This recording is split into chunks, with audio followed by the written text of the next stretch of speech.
In a world where Carolina Panthers fans have an insatiable thirst for Panthers news and opinions, only one podcast roars ferociously. It's the C3 Panthers Podcast. He's back, and we're back.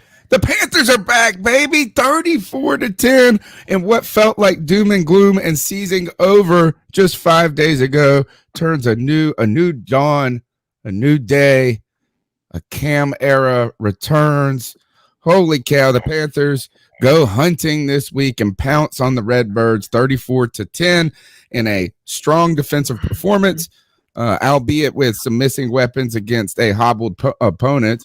But a bounce-back performance in what was the biggest offensive performance of this team all season, where Christian McCaffrey and his one hamstring outperformed an entire Cardinals offense. Phil Snow smacked Cliff Kingsbury right in the face, and Cam Newton scored 2 touchdowns on 2 plays, and even threw the ball. We knew Super Cam was back, but I think he's back for good, baby. Cody Lashney, man, you got to say it's a good day. It feels different. Even the damn offensive line looked better.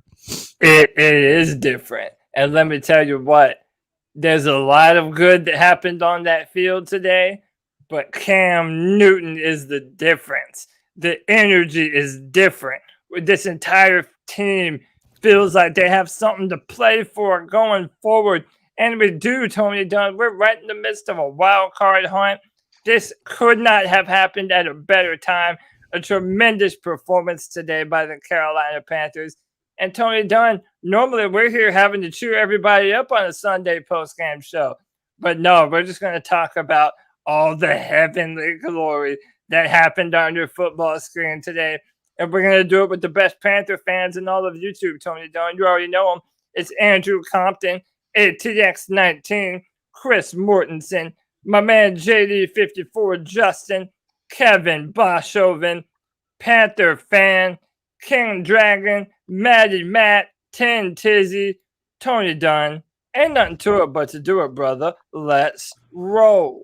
It's a good day to be a fan, especially when there's been some hardships on these fans. One of those, Nick Montiera, who has not even been able to see the greatness that is Cam Newton. But boy, you've driven, you've drove, you've seen terrible football, but this team gave you some life today. I got to believe it. Man, I made the pilgrimage 3 times. And after today, man, I'd go down and I'd do it tomorrow if I could. You know, we desperately needed this win. And I'm so pumped, man. You know, I've been waiting for this moment for a long time. We finally put the beat down on a halfway decent team. Yeah, they were missing some people, but man, we needed that Cam Newton Narcan to get shot in our arm and pick us back up. Yes, we did. Sarah Taylor, so sad that I didn't get to catch up with you today. She was in Greenville, my town, visiting her daughter. Thank you for the donation. I know that there is excitement surrounding the Carolina Panthers and fans right now. Would have been great to catch up, but today would have been an awful day for me. Yesterday, my wife threw my 40th birthday party, bro, and it was the struggle today was real. It was real like it was for the Arizona Cardinals, Drew. That struggle was real. How does a player like Cam Newton inject so much energy to a team into the life? It breathes life to where the defense looked like they were on like crystal meth or something. These guys were hype, dude. Dante Jackson just smashing dudes. Shaq Thompson playing great as always. And I think the refs colluded against us half the time, and we would have been better on a lot of this mess. Drew, how does a single man, is he human? I don't even know. Cam Newton is just a force of nature. I mean, to walk into that locker room with guys' heads hanging down, wondering how they're going to turn this season around, and then they go out and the Cardinals were missing Kyler Murray and they were missing DeAndre Hopkins. but didn't have anything to do with their defense. Cam Newton came in and just electrified that team. And that's exactly what we needed. I mean, did you guys look at the end of the game? All the offensive players, Robbie, DJ, all of them was sitting beside Cam Newton on the bench. I'm like, that's totally different than what we saw with them dealing with Sam Darnold. Nobody wanted to even be around him or even look at him. No, they all wanted to go home early. Robbie Anderson was smiling. I ain't seen Robbie Anderson smile all season. He smiled today. Yeah, he did. He even caught that one tough pass, and I think it was, I don't know if Cam threw it or PJ threw it, but it was like a wide receiver screen, like the ones they used to throw to Smitty back in the day.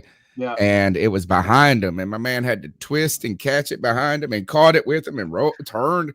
And I was like, man, Robbie would not have caught that 2 weeks ago. He would just like have been allergic to that football. Even he had a great day today. But as things have changed so much, at least in our attitude and our outlook, and at the very minimum, how about this, is that if Cam Newton went retired today, it would leave a better taste for people that have been yearning for Cam Newton. You know what I'm saying? Like that one last moment. And I mean, I know that's not going to happen. We're going to see more goodness, but I'm telling you, like, I mean, we didn't even have to win today, and that still would have brought excitement to me. But then we stomped these fools. I mean, they had no chance. And as things have changed, Cody Lashney, one thing has not changed. Chuba Hubbard continues to kind of suck, man. Like he's good. Well, and then he's always fumbling the ball. He fumbles the ball all the time. He needs to brush up on the fumbles. He needs to brush up on catching passes. But then he also had some really good runs today. And I feel like that's the story with Chuba. And listen, I want to go ahead and put this out there. Like, we're giving a lot of love to Cam Newton, and rightfully so. And we're not doing any of that to take away from a very well-rounded Carolina Panthers performance today. Our offensive line played great, man. They were moving fools out the way. They were letting us run the football. Christian McCaffrey finally had his bounce-back game where he looked like the Christian McCaffrey of old. Way over 100 all-purpose yards today. Did a really good job with that. And then our defense, man. Our defense was absolutely suffocating, only giving up a garbage time touchdown.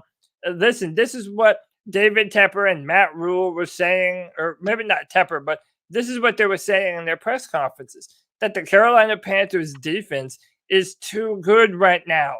And all you need is a little bit of spark on offense, and maybe the sky is the limit for the Carolina Panthers team. One of the reasons why we're so happy and why we give so much credit to Cam Newton for this is because of something else that he has already brought to the football team that we have been so sorely in need of. And it's that leadership, Tony Dunn. We were never out of this football game. And I believe this is right after Robbie Anderson threw that interception.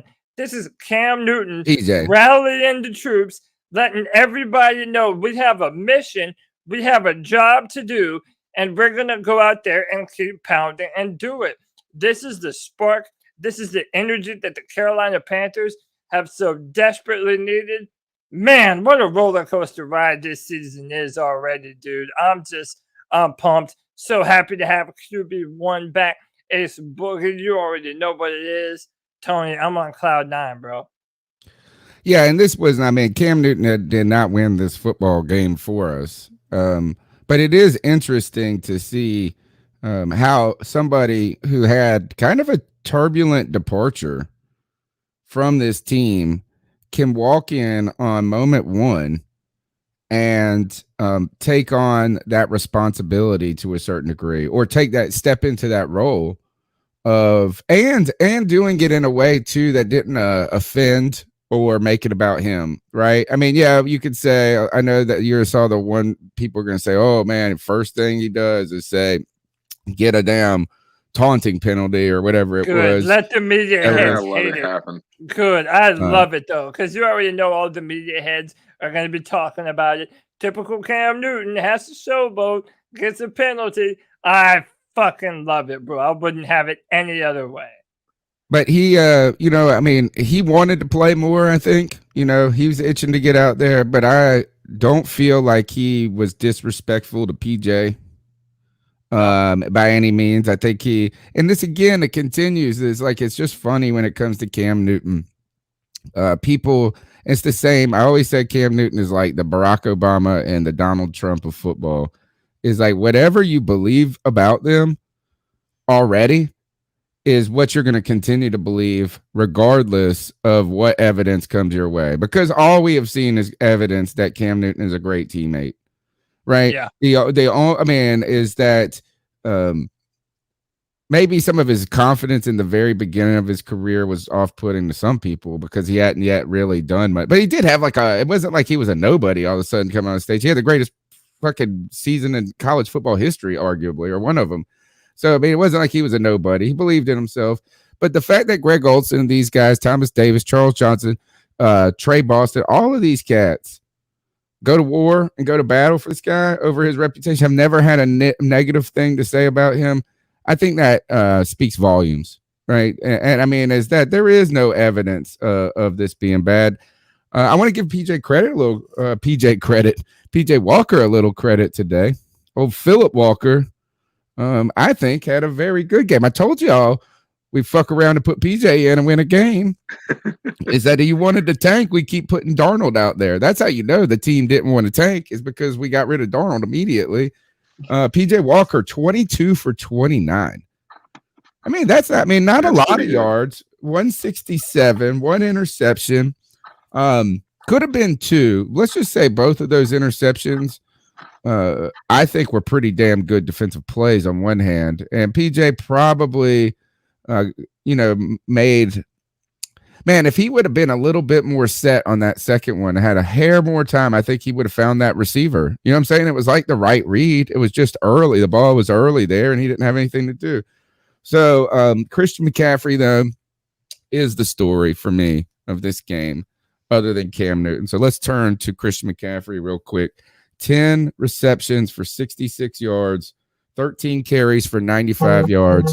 And you want to talk about a guy who did not want to come off the field. We're up 30 points, and the dude, they might as well had to go restrain him to get him off the field. I'm telling you, he looked good, bro. That's the kind we debated on Debate My Take a few weeks ago if the best days of Christian McCaffrey were behind him. That is CMC, baby. That dude was just great today. He just looks like a night and day different play.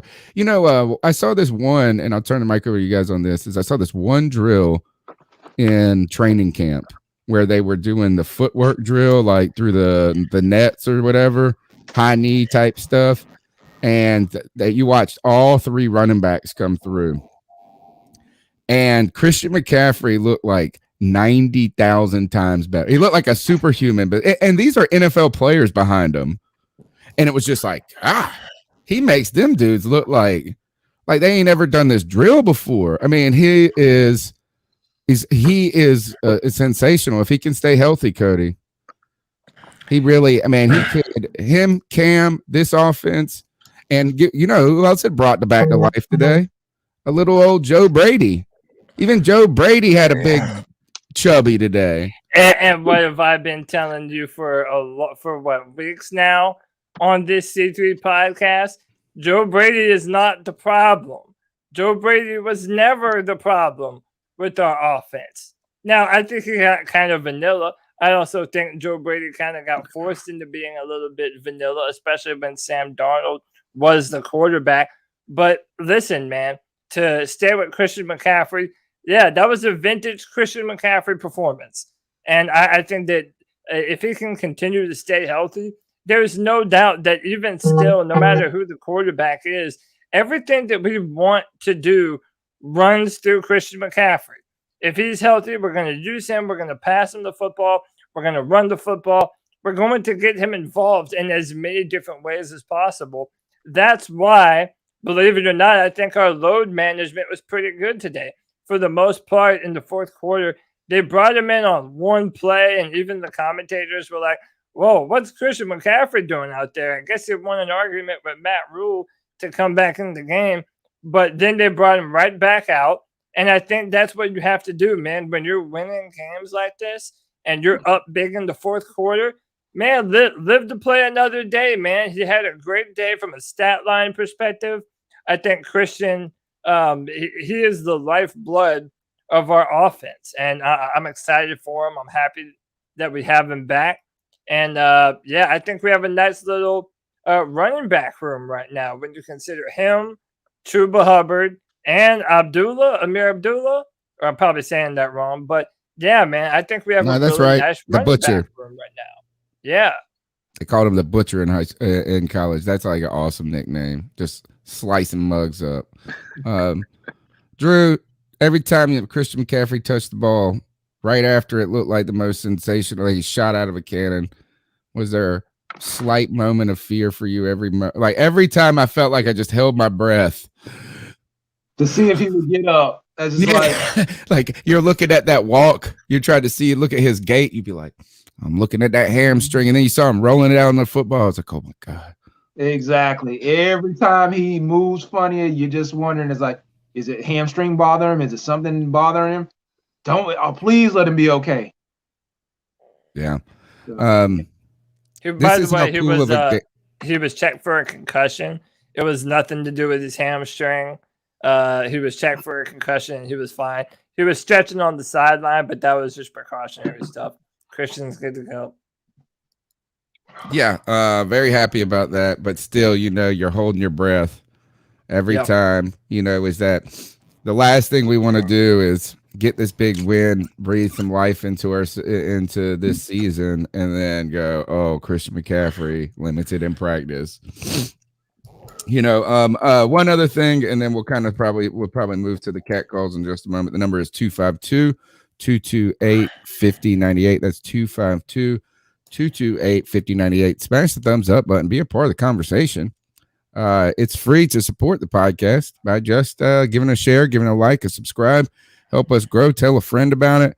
And we're getting a lot of compliments about the podcast. So, 8-9 years doing this, I think we're starting to hit our stride, Cody.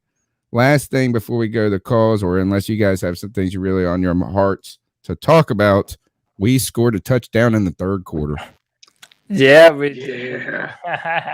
Finally. We hadn't scored a touchdown in 12 quarters. Today, we scored 2 touchdowns in the first 5 minutes of the game. Or first quarter. It might not have been the first 5 minutes, but it felt like it. It was quick. We're finally alive, man. It's I think it's safe to say that Sam Darnold has been the third quarter problem. And his negative energy has carried over to the defense. We're finally playing, at least this week, we played complimentary football. Yeah. Hey, I have a question for y'all, and we don't necessarily have to answer it right now, but what's the formula going forward? Because I'll tell you what I think. I think Cam, especially this week, continues to get ingratiated to the playbook, and I think he's not sharing snaps with PJ anymore. And PJ did great today. I think PJ did very well today. But a lot of people are already kind of mulling over the idea of us having, kind of doing a similar 2-quarterback thing where we kind of put PJ in on some plays, and then on short yardage and goal line scenarios, put in Cam Newton. Look, maybe a lot of people think Cam Newton is a lesser quarterback, but I'm here to tell you I don't. I think if he had time and the kind of pocket that PJ had to throw behind today, I have no doubt in my mind that Cam Newton can make all the throws and do all the things that we need him to do to continue to put up these kinds of performances. So that's a question I'm interested for all of you to answer. And everyone in the chat, what do the Panthers do going forward? Is it Cam going forward? Is it PJ, or are we running a 2-quarterback system? It's Cam's guys, team. I'll let you guys answer that. Who should start next week? It's Cam's team, point blank. PJ did what he was supposed to do. PJ came in, and he was the backup quarterback. He played the game the way he needed to play it. He ran the system.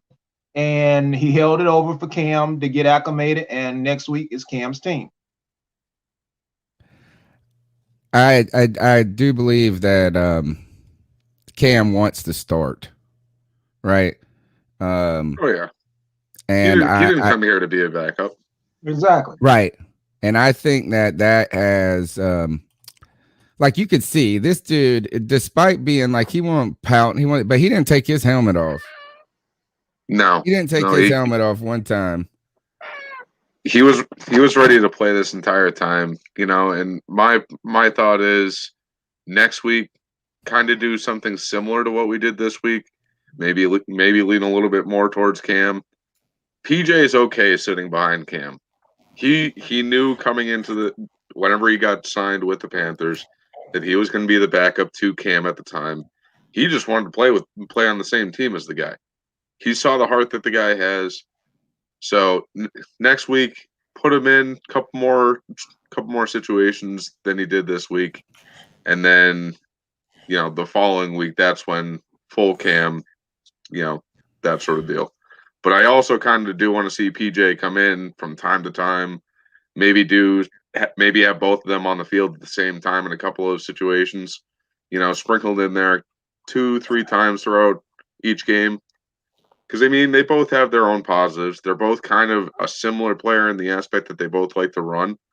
But Cam's obviously a lot bigger. He can take more hits than PJ can. So I want to go to this comment right here. Cam's arm is still dead. He underthrew one long pass that he was given. How do you guys feel about that? The ball is the reason we say that pass was underthrown is because Jonathan Vilma said that. Right, well, that's the first thing. Is like everybody. I don't think you were like, oh man, that guy. He had to come back to it. You know what I'm saying? He didn't stop running. He was also being held the whole time, and it hit him in the face. The ball hit him in the face. So it's not like. But is how do we try to figure out what Cam's, or do you guys have any questions? What does Cam need to show you about that shoulder strength going forward? So I thought it was intentional. Because if you underthrow it a little bit, then the receiver has to come back to the football. Then that's how you draw pass interference. Like Aaron Rodgers does that kind of shit all the time. I don't think it was like Cam didn't have the arm strength to get the football downfield. Again, I think it's a timing thing. Once you give Cam some time, I don't think his shoulder is an issue like it was anymore. I think the pass was fine. I think that once he is able to get into a rhythm and get on the same page as the receivers, which I have no doubt will happen, man. Our receiving corps was so much visibly happier than they ever have been before. I think it's just a timing thing. Once Cam gets into the offense a little more, gets the playbook under Joe Brady, I think this is Cam's offense going forward. Then you look, I don't want to get too far ahead, but our next opponent, Chase Young, went down with an ACL tear today. They don't have Montez Sweat. They did a good job for us beating Tampa Bay, but listen, if you're going to put Cam Newton back under center as the full-time starter, there's never been a better time to do it than at home against the Washington football team. Exactly. Why does nobody sit around David Tepper? You notice that? He's by himself. And watch the game by himself. And is that honestly, I'm like that. When I'm at home, I don't want anybody around me. I want to watch the game by myself, everything I want to look at. I don't want anybody talking to me about something else. I want to just watch the game. So I can definitely the same way. I agree. Is that, I always find it's difficult to watch the game at the game. Like when you're at a game, you're there and you're watching every play. You're not paying attention, but you might be high-fiving. You might be jumping up and down. Look down to do something, and then you miss something, or it's just so much to consume. Okay, I think that's a good point. I just the reason I bring it up is because David Tepper, we've had some questions about his patience and some things. Is that today was probably very important to him, or gratifying, satisfying. But let's just not act like he don't want to win against Ron Rivera next week. Oh God, yeah. Is that he don't want to come? Imagine not starting Cam and losing to Ron Rivera and Taylor Heineke at home. No. And letting PJ Walker throw interceptions. Which, by the way, he did have or two Cam passes starting and losing. Like, we can't lose next week. Like, that would, I think that David Tepper might like fire everybody if that happened. Like right then, just like move the team, dissolve it. Well, that would kind of suck considering all the money he just put into that new facility in Rock Hill. I know. There'll be the Rock Hill something. The thing that I did to think about this when we go to the call is the best argument that I have heard, or one that I will give some credence to about Cam's arm strength and his viability of his shoulder. Because I think Cam has looked like he was throwing the ball just fine when he was in New England. I mean, it doesn't look like I saw a year or two where Cam didn't trust getting the ball to where it needed to get. I don't see that a ton. And I mean, the fact that he just threw that 40-yard bomb or whatever it was on the fly, you know, I think that shows a lot about Cam and his ability to push the ball. But someone did point this out. It was after the Seattle Seahawks game last year, in the beginning of the season, where he led the comeback. He threw the ball like 55 times. And it was after that. Then he got COVID. And they were talking about the amount of reps on, like, in that game being problematic. So you want to see this is Cam, can he maintain the shoulder strength down the stretch? Is I think something that I would like to see.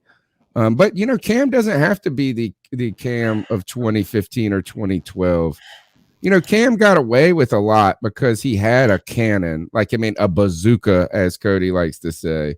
But now, as he's growing and maturing in his career, we're going to need to see him adapt to his own body, right? And adapt to things going forward. And I got to tell you this, the damn dude looks good. Yeah, he does. Fantastic. Yeah, You don't have It seems nimble. It seems strong on that first face. touchdown. Like his face looks like. Well, he's full vegan now. He's on that vegan diet. But dude, I thought he looked strong, and I thought he looked nimble too, man. On that first rushing touchdown, stiff armed the fool, outran him to the right. Christian McCaffrey was blocking, just jotted on in. And then on that, you know, the next touchdown when he rolled to the right through the touchdown pass right to Robbie Anderson. He looked quick. He looked athletic. You know, and then I know you want to play the cat calls, Tony.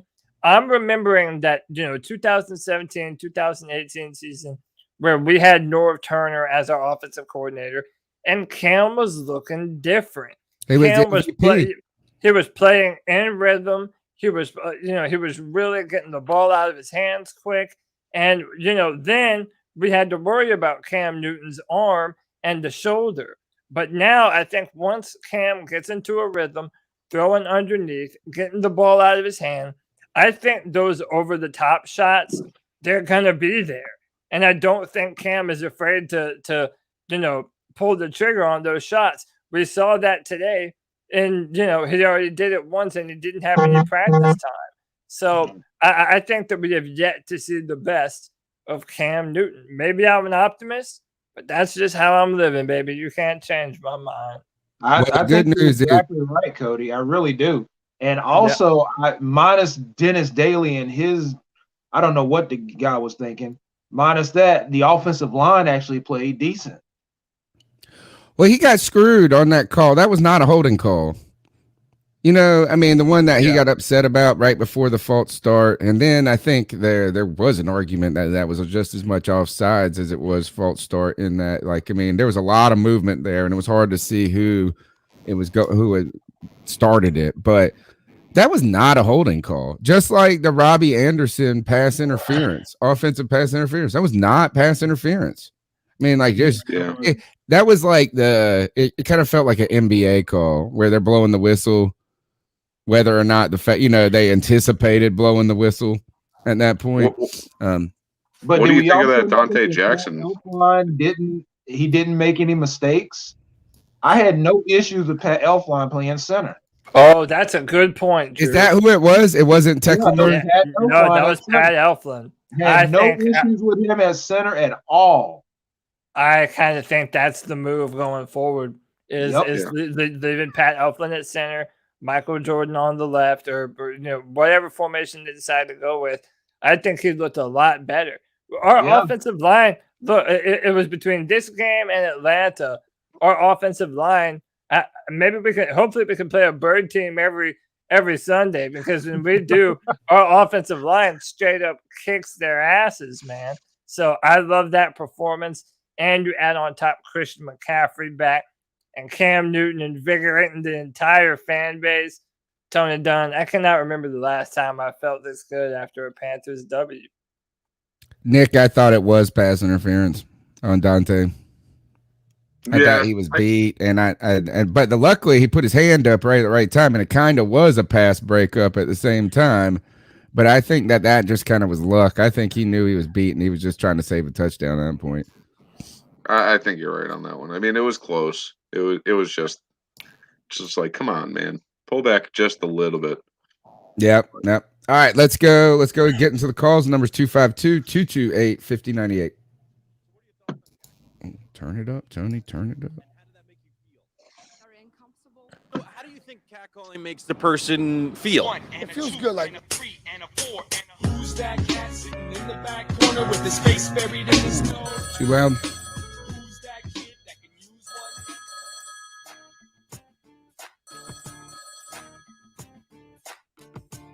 one?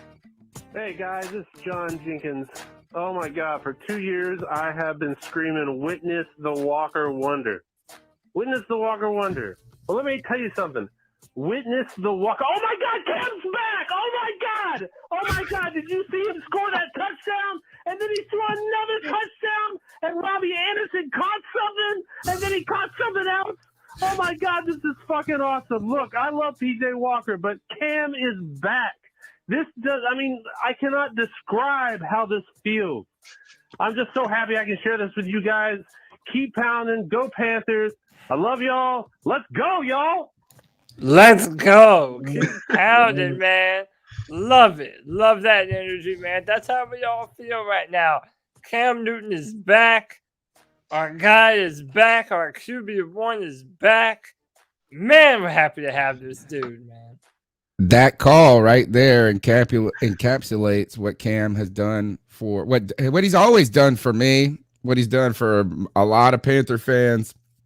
And Cam Newton makes it so that cliche of any given Sunday is not. That's the reason. Cam's the reason they made that quote, because on any given Sunday, you roll with Super Cam and you got a chance to win. Let's go with the next call. Keep that also, energy, folks. Jake Cryer said he emailed you a call. Okay, awesome. Chuck from Elizabeth City, a.k.a. Hey, Tony, you want to turn it up just a little bit? You know, when it's Friday night and you're at the booby club, you don't play to see the trash. You want the girl taking the stage that's got all the right moves. Cam Newton, he brought it. What's it been, 3 games? They scored 1 touchdown. Cam does 2 plays and we scored 2 touchdowns. It's a beautiful thing, folks. Simply beautiful. And hey, let's not forget, I'm really impressed with Zane Gonzalez. We have a kicker, folks. But thank God, things are starting to look alive for us. Yeah. Insane in the membrane. Insane in the brain. Hey, now who's got bad jokes? I'm insane in the membrane, bro. I'm happy that that Zane Gonzalez has stepped up, man. We haven't talked about our piss poor kicker controversies in forever, man. Shout out Zane. He's bounced around a few different NFL teams, and maybe he's finally found his home here, man. I know kicking is a rough gig. Sometimes you're hot. Sometimes you can't miss. Sometimes you can't hit to save your life. Yeah, but I think that Zane has done a tremendous job. He continued the momentum. I mean, before Cam Newton, when we were still rocking with Sam Darnold, there was an argument to be made that Zane Gonzalez was the best part of our offense, putting up points. So, yeah, man. He certainly was the most productive. He certainly was the most productive. One thing about Zane Gonzalez, well, first, he's getting the ball out of the end zone. That was the one concern they had when they brought him in. They liked him a lot, but the kickoff, To the analytics people, not having kick returns, I guess, brings a level of security, or I don't know why it's actually that important, because I don't feel like a ton of kicks, even returns, get returned that well. But it does seem important to this coaching staff. And that was what Joey Sly always did, was boot it out the back of the end zone. The question about Zane was, did he have that leg strength? Well, he's been eating his Wheaties. He's been taking his protein shakes. And I think he might be smoking cigarettes and drinking beers, because he looks like he kicked like a kicker from the 1970s with that front kick style. Like he has the... When was the last time you saw a kicker just looking straight at the goal? He doesn't have the side dance thing. You know how they do the one back step this, and they do this little pirouette? He just looks at it. He's like this and just kicks it straight like a dang Charlie Brown kick. I was watching a video on that recently. I don't remember what year, but the soccer kick, they started doing the soccer kick. And whereas before they were lined straight up, yeah, I don't know. Bro, you think Zane kicks that way? Yeah, that's what he does. Yeah, like he has his shoulders are open to start. No, look at it next time. It's funny. It's like, man, it doesn't look. It's very simplistic. There is no wasted movement, but it looks like a kicker from the old days. So I have his stats pulled up right now. Before today, he's hit 90% of his snaps, or he's hit 90% of his 90% of his kicks. Yeah, that's pretty dang good. He hasn't missed one since week 1 or the first day. I think once remember the first 2 games he played, he may have had a miss or hit the post or something, but then he's like hit 15 straight or something. Yeah, he's been doing really well. He said Advantage style. NFL's about to test him for steroids. Yep, that's what I am worried about that, to be honest. All right, let's go to the next call. Hey guys, Chuck from Elizabeth City, aka Carolina. Is this one we just listened to? You know, when it's Friday night. Yep, that is what we just listened to. Did I not load it? Jay, I ain't got your call yet. I told you, man, you got to hello, C3. This is Carl D. Carl D. I just have one thing. I have something to say. Oh, it's a beautiful day in the neighborhood.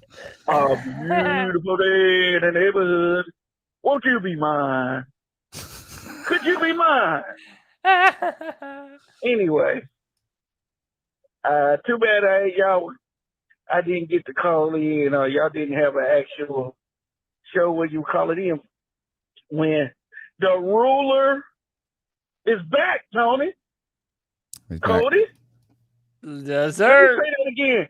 The ruler is back. We back, baby. Oh, and by the way, guys, fellas, I want my credit, Tony. I love you to death, buddy, but you are not Cam's number 1 fan. I am his number 1 fan. Despite all getting killed by Panther fans, Patriot fans, I'm the one that sided with Cam. I'm the one that took a leap of faith and left with Cam. Where Cam went, where Cam goes, I went.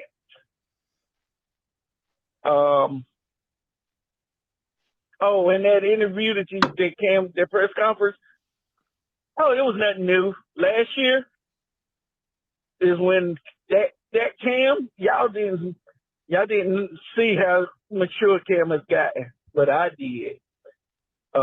Yeah, that's the new Cam that I was trying to tell people.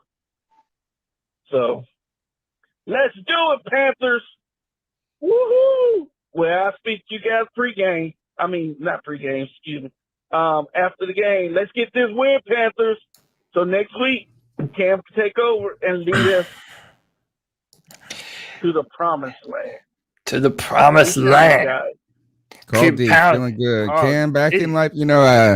on Friday on the radio, I go on this radio spot, and my man, he said, I'm trying to think in the 8 years you've come on this radio show, how many negative things you may have said about Cam. And like the over under was like 0.5. You know what I'm saying? Like it's like never, he calls me Mama Cam, like Cam's greatest defender, all these different things. And this is how I went on the show. I was so pumped. He was like, look at that guy. But before I even came on, he just was like, man, he was introing the next segment, the next hour. He's like, this guy's just beaming. Did you want to live react? Cam Newton and Robbie Anderson are both at the press conference right now. You want to hear some of it? Yeah, let's bring it up. Oh, and how about we got our video demonetized, not because of the press conference, but because it was that video that I played. That's a combination of a great team win on the road. That was a great team that we played. And, just for it to come full circle, offensively, defensively, special teams. Y'all can hear? It's great work. Yeah. Yeah. It was so funny. There's that Robbie smile. I haven't seen that smile in a while. Come true. To come to Carolina and then the brother come back. It's like really like a dream come true. Robbie, you had your frustrations of the last couple of weeks. Good team smiling, man. Yeah. Walk us through that to your touchdown.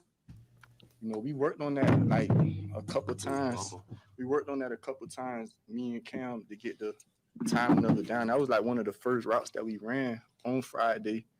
And, we just connected. We knew it was going to be there. Bro put on the money and we executed. Cam, when you ran onto the field in your uniform, did your Superman kind of run and then you took a moment to kind of take everything in? What was going through your mind in that moment? Man, God is good. I could tell you that. And it was something about the significance of today. All right. Not only the return, this is the last college game that I played. This was the stadium I played it at. This was the first NFL game I played at. And for me to come back, it was somewhat, you can't, it's crazy. God working in my life right now, and I ain't hiding away from it. But I tell you this, in this morning's devotion, I was reading about Moses, and God spoke to Moses in the desert. Where we at? You know what I'm saying? Come on. You got the desert, you got, obviously the Cardinals, speak on the Red Sea. No disrespect to, them, but I'm just floating at an all-time high frequency. It's almost scary. The conversations that I'm having, the people that I'm meeting, the things that I'm able to do, and I can't even take the credit. I don't want to take the credit. I refuse to take the credit. This is all God's work. And, to be able to, come into a situation, and I told Robbie, I was like, Robbie, bro, your energy off. You know what I'm saying? So for him to come in today and have the type of game where we just scratching the surface, you know what I'm saying? So it's so many emotions that's going on in my head right now. And I just want to be obedient to Coach Rule. I'm doing this with Robbie because I don't want to be the last one on the plane. When you entered the end zone for the first time, you took off your helmet, yelled, "I'm back." Describe those emotions for you in that moment. Well, I put it like this. This time last week, I was eating a bowl of cereal. Like, you feel me? So I told. And I ain't eaten cereal in 8 years. That was on my but yeah, I was eating cereal last week. You know what I mean? So that just puts things into perspective. After going to church, being with my children, and really not even watching football. It was just about maximizing the person that I need to be. And so for that, it was just all just a rush of emotions. But yet, I know a lot of people in the media, the titles of the newspaper, the blogs and things like that, they want to make it about me. It's not about me. And I keep saying it's not about me. This was an impeccable team win.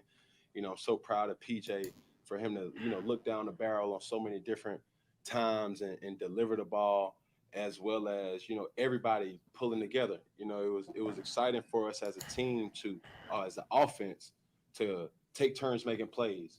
And then when we didn't, it showed. It was real sloppy football. But yeah, through it all, man, I ain't got no complaints.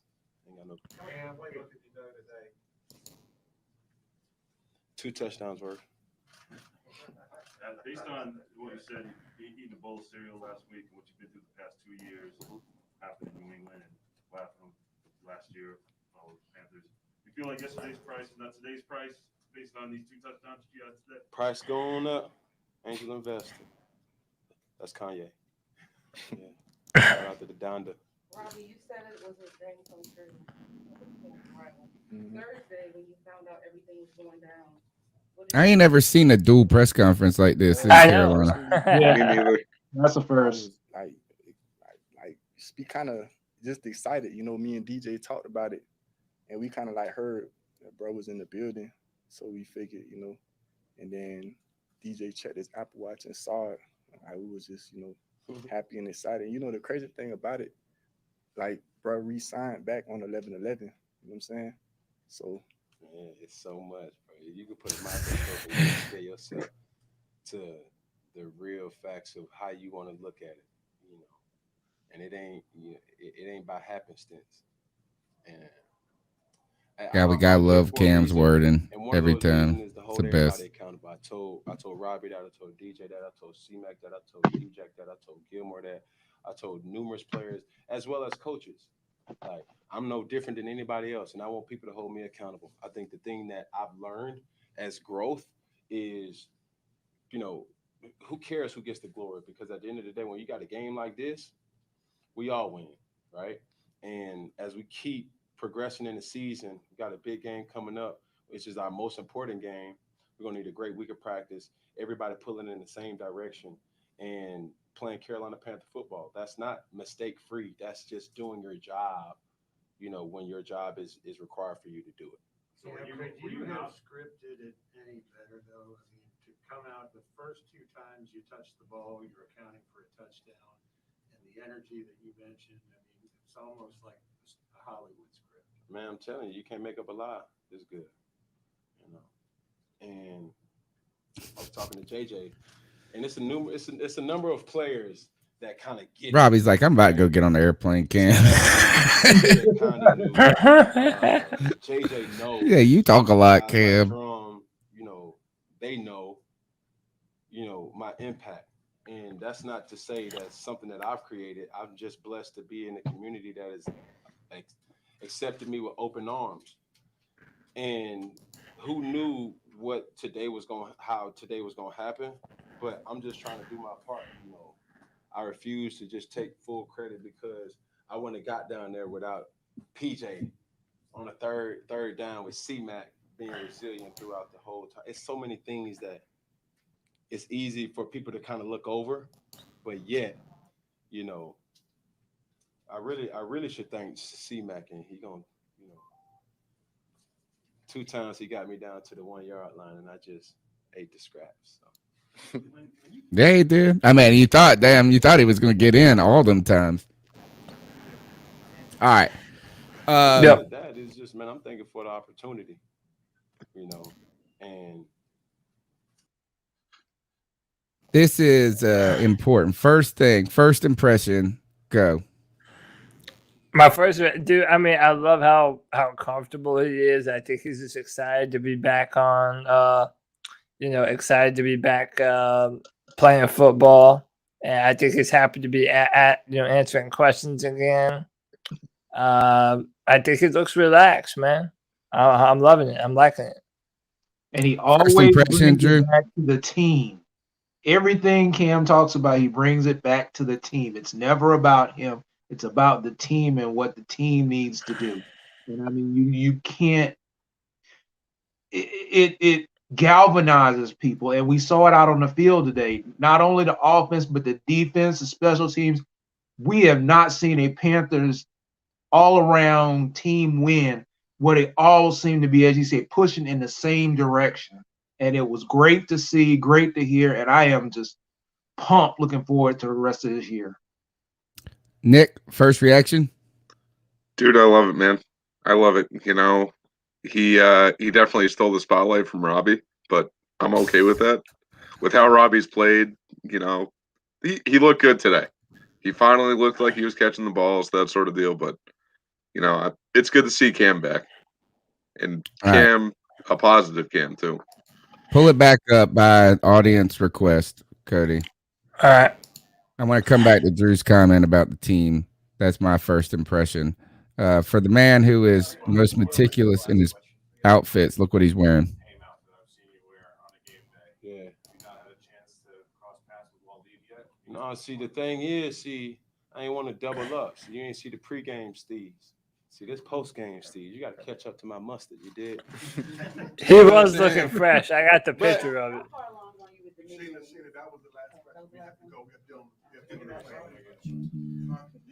I got you. I got you. I got you.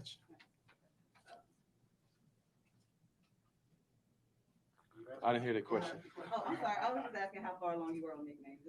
Man, we ain't there yet. We ain't there yet. Keep in mind now, my first day at work was on Thursday. That's a work week. And you get to sit down and Robin got some funny faces. My dog, he know of me. He don't really know me yet. It's gonna take a couple more cigars, couple more dinners. You know I paid last night. Next one gonna be on him. He's like, I ain't paying shit. That's what I'm in the field. Everything public knowledge. Now, I'm still broke. How much does this offense need the energy and the fun that Cam brings? I think like 1,000%. You know what I'm saying?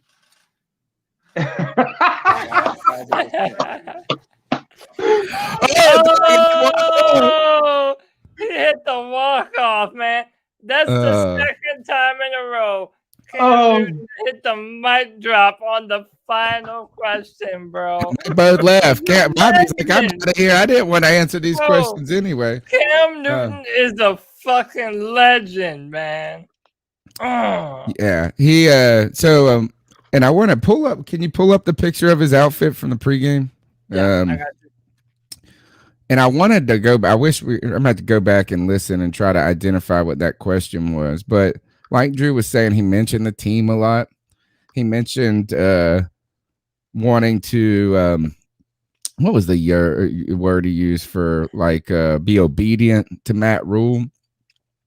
And we've had some questions about is Matt Rule's team speeches and team and process and this and that, and then is it almost too sappy? Is it almost too salesman-y? Is it too cliche? I mean, look, yeah, actually, I mean, like that's actually very reserved for Cam. Did Cam look like kind of like that's banker Cam? That black and white though, with the little red handkerchief in his pocket. That's fire, boy. That's fire. I ain't never seen Cam Newton in a post-game interview not have his full outfit on. You know what I'm saying? Like, I think the only time ever was maybe in the Super Bowl, right, where he had like just a hoodie on or whatever. I cannot remember a time. Like, it's important to Cam. Like, that's just something he gets up for, is like having his outfits right. And this is not just him. A lot of people. He actually set the kind of tone for a lot of it, though. But he wore that Panther logo out there today. Mentioned the team. Yeah. And I got to say this is that I hope, when Cam's talking about the devotional stuff and kind of, God putting him in this place, you got to be wondering if there was a moment of fear for Cam that his opportunity to be a great football player was over. Is that, I mean, because for some reason, people always tell me this, is that there's a reason Cam ain't on the team. He ain't got it no more. There's a reason. And I don't believe that. I don't believe that. But if you say it long enough and you hear it enough, it starts to be hard to refuse, And I got to say, even for Cam Newton, that has to wear on you, right? Is like, and I have said since he left, I just want Cam to have one last good run. Is that don't want the memory of Cam, the final memory. For me, it was, what was that game that we were at, that we came after where he hurt his foot? But I'm telling you, man, we have a mix up here. That was not his final game. We didn't meet up for for his final game. His final game was Monday night against Tampa, and that was a terrible game. And then the game it was that a Thursday night. Yeah, It was a Thursday night. game. And then the game that you came to my house for, Tony, that was you came for the Was that the Rams week game? before? Because there was only 2 games. Oh, so that was week 1 was the Rams. And then week 2 was the last time we saw Cam. was But at yeah, that you're game. right. Like now no one ever has to look at that game as Cam Newton's final performance as a Carolina Panther. So that's cool. But imagine if he was part of a playoff run for this team, especially this year. This year. I just think that would mean a lot to his legacy. It would be a lot to his storyline for Carolina. And you, like he's saying, you can't script it better than this. It's interesting, Cam, he's always got great, if you guys think, you say I got wackadoo metaphors. He got some good ones too. I love his. I take a cue from Cam every now and then.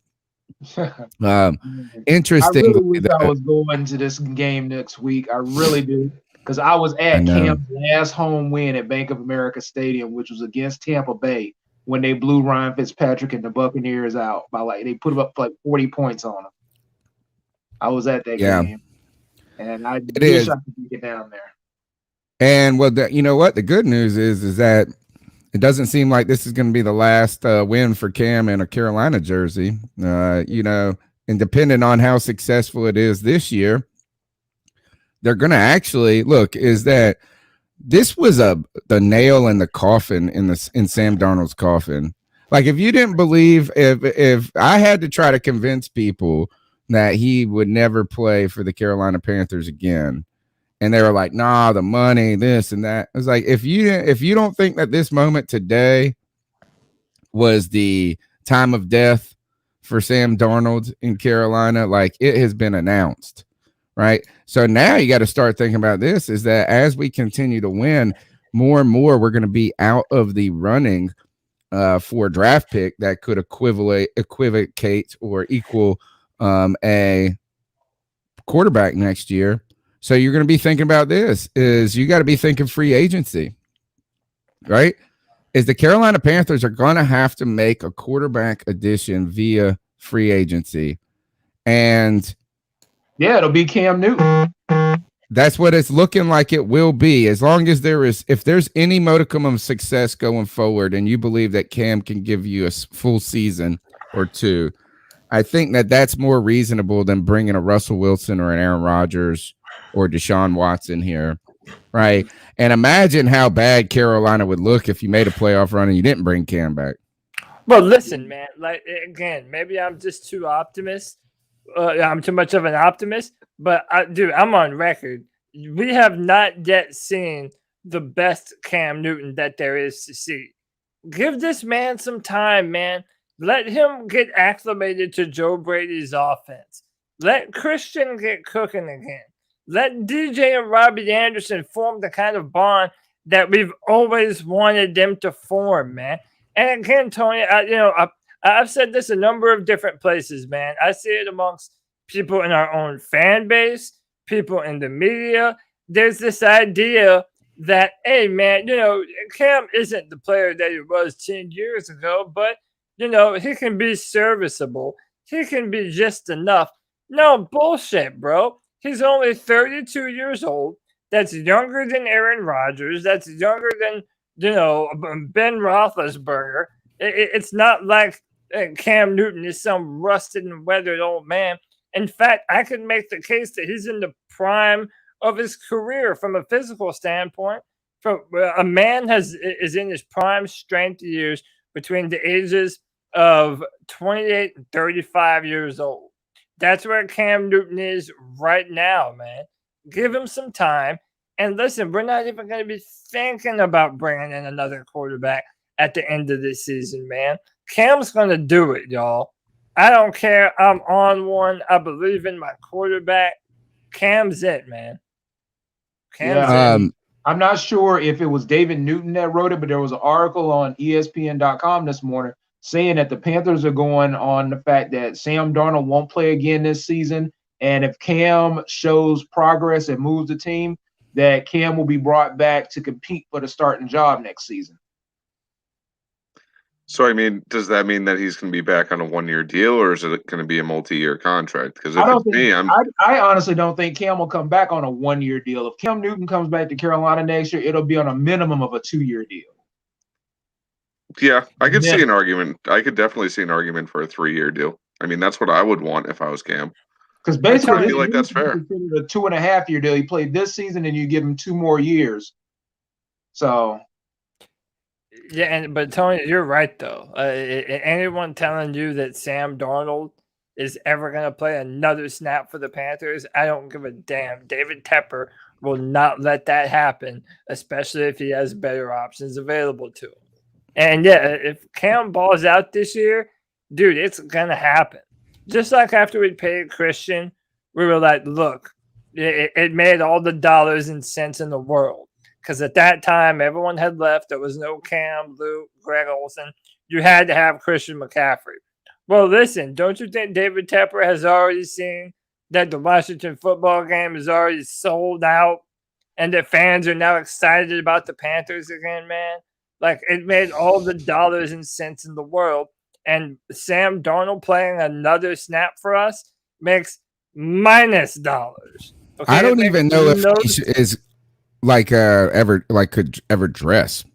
Like, I don't even think there's a world where, could you just say, Sam, you're going to be a backup quarterback? I mean, maybe that's what you do. Interesting. It's just interesting to me that in one moment, the Sam Darnold, this game alone put the Sam Darnold question like forever to bed. For sure.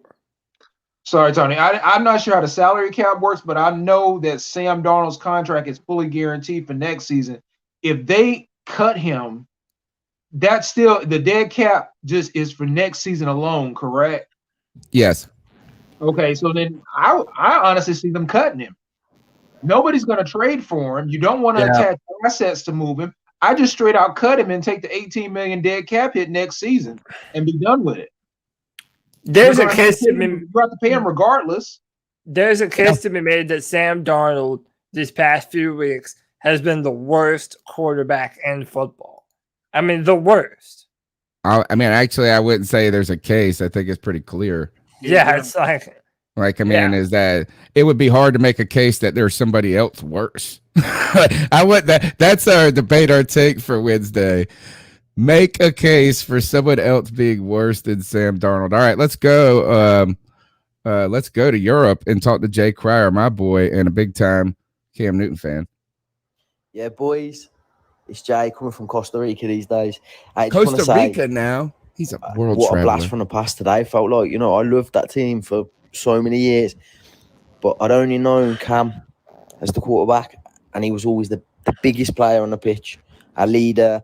I just struggled, watching a team where the quarterback was just another guy, just one of the players. Cam's, he's my hero. So glad to have him back. Now I'm closer to Carolina. I'm going to pop over for one of the games, so I'll catch all the boys. Loving the show and everything. Just keep pounding, boys. Tony, happy birthday for yesterday. Can't believe you're 40, mate. I know. Yeah, just big love to everyone and keep. That's my brother right there, Jay Cryer. It's good to hear your voice. Good to hear you're closer to us now, because then that is going to happen. And it is good to have, like I declared, I don't even know if I mentioned it. I was trying to get to it, but I'm sometimes meander through my own thoughts. When I was on the radio, Pirate Radio yesterday, I said my opening segment was, I officially declare the pandemic over and the world has returned to normalcy because Carolina has Cam Newton at the helm again, right? It's Cam Newton's in the In fact, the last time Cam Newton wore a Carolina jersey was before the pandemic erupted. Right? It was 29. That was the end. And then all of a sudden, you cut Cam, you go on to somewhere else, and the whole world fell to pieces. The whole world fell to pieces when Cam Newton was not wearing number 1 in Carolina. The next thing I do want to mention to people listening, thank you for your support in the chat room. Go and smash the thumbs up button. We're here on Tuesday night, longest running Panthers podcast out. We've got the C3B check on Wednesday, debate my take on Wednesday, Friday, free for all on Friday. I mean, there's a lot of Panther content coming out. It's a good time to be part of this community. You can do that just by jumping in the chat room, calling at 252-228-5098. And tomorrow, when you go to work, dab on somebody. That's what I'm going to do. I was dabbing at the bar. I mean, it's a good time. The thing, though, that's funny about Cam, and I spent a good amount of energy being a Cam defender. I used to always say, I got to sharpen my Twitter sword. I'm over here running the whetstone over my samurai sword. I'm about to go defend Cam Newton on Twitter. I'm a knight for Cam Newton. But I told people this is because they always want to be like, oh, he's not the best passer. Oh, he's not this. He's not this. He could be, and like it was always nitpicking Cam to death. And my end of my argument for all of this is I was like, fine, he doesn't have the highest completion rate. Fine. He could say this, you could say that. I was like, but life with Cam is better than life without Cam in Carolina. And tell me that has not been the case over the past 2 years. And even when he was here with injury, the whole point was this, is that when Cam was hurt, you were talking about that we didn't have him. Life without Cam sucks. Yeah. Until you find somebody else that can be Cam or be that type of player. And they're hard to find, bro. They are hard to find. Look at this. It's Tua Tagovailoa is a guy that you think, or many people I thought could come in and be a franchise quarterback. I thought that this guy could succeed at the NFL level. And to be honest, I don't think they give him a fair enough chance in Miami, but they have already quit on him. They quit on him before he even started, right? So it's hard to find the guy. And so life without Cam is tough. You are wandering through the desert. We've been wandering. He ain't been the only one wandering through the desert. We've been in a desert ourselves. We've been out there with him. Damn, manna. We needed some manna from heaven. I think we got it. Before we go forward, before we take this next call, we don't have CK's silky smooth golden voice, so you'll have to deal with my annoying one. But we have 226 people watching right now. 149 thumbs up. Hit the thumbs up button, y'all. Hit the like. Hit the subscribe. That helps us be seen by more and more people. It has never been a better time to be a fan of the Carolina Panthers, man. And this is where you come hang, man. This is the hangout. This is where the cool kids stay, okay? So hit the like, hit the subscribe, hang out with the boys at C3. You already know what it is. It's that subscriber shame, baby. Let's go. All right, next call.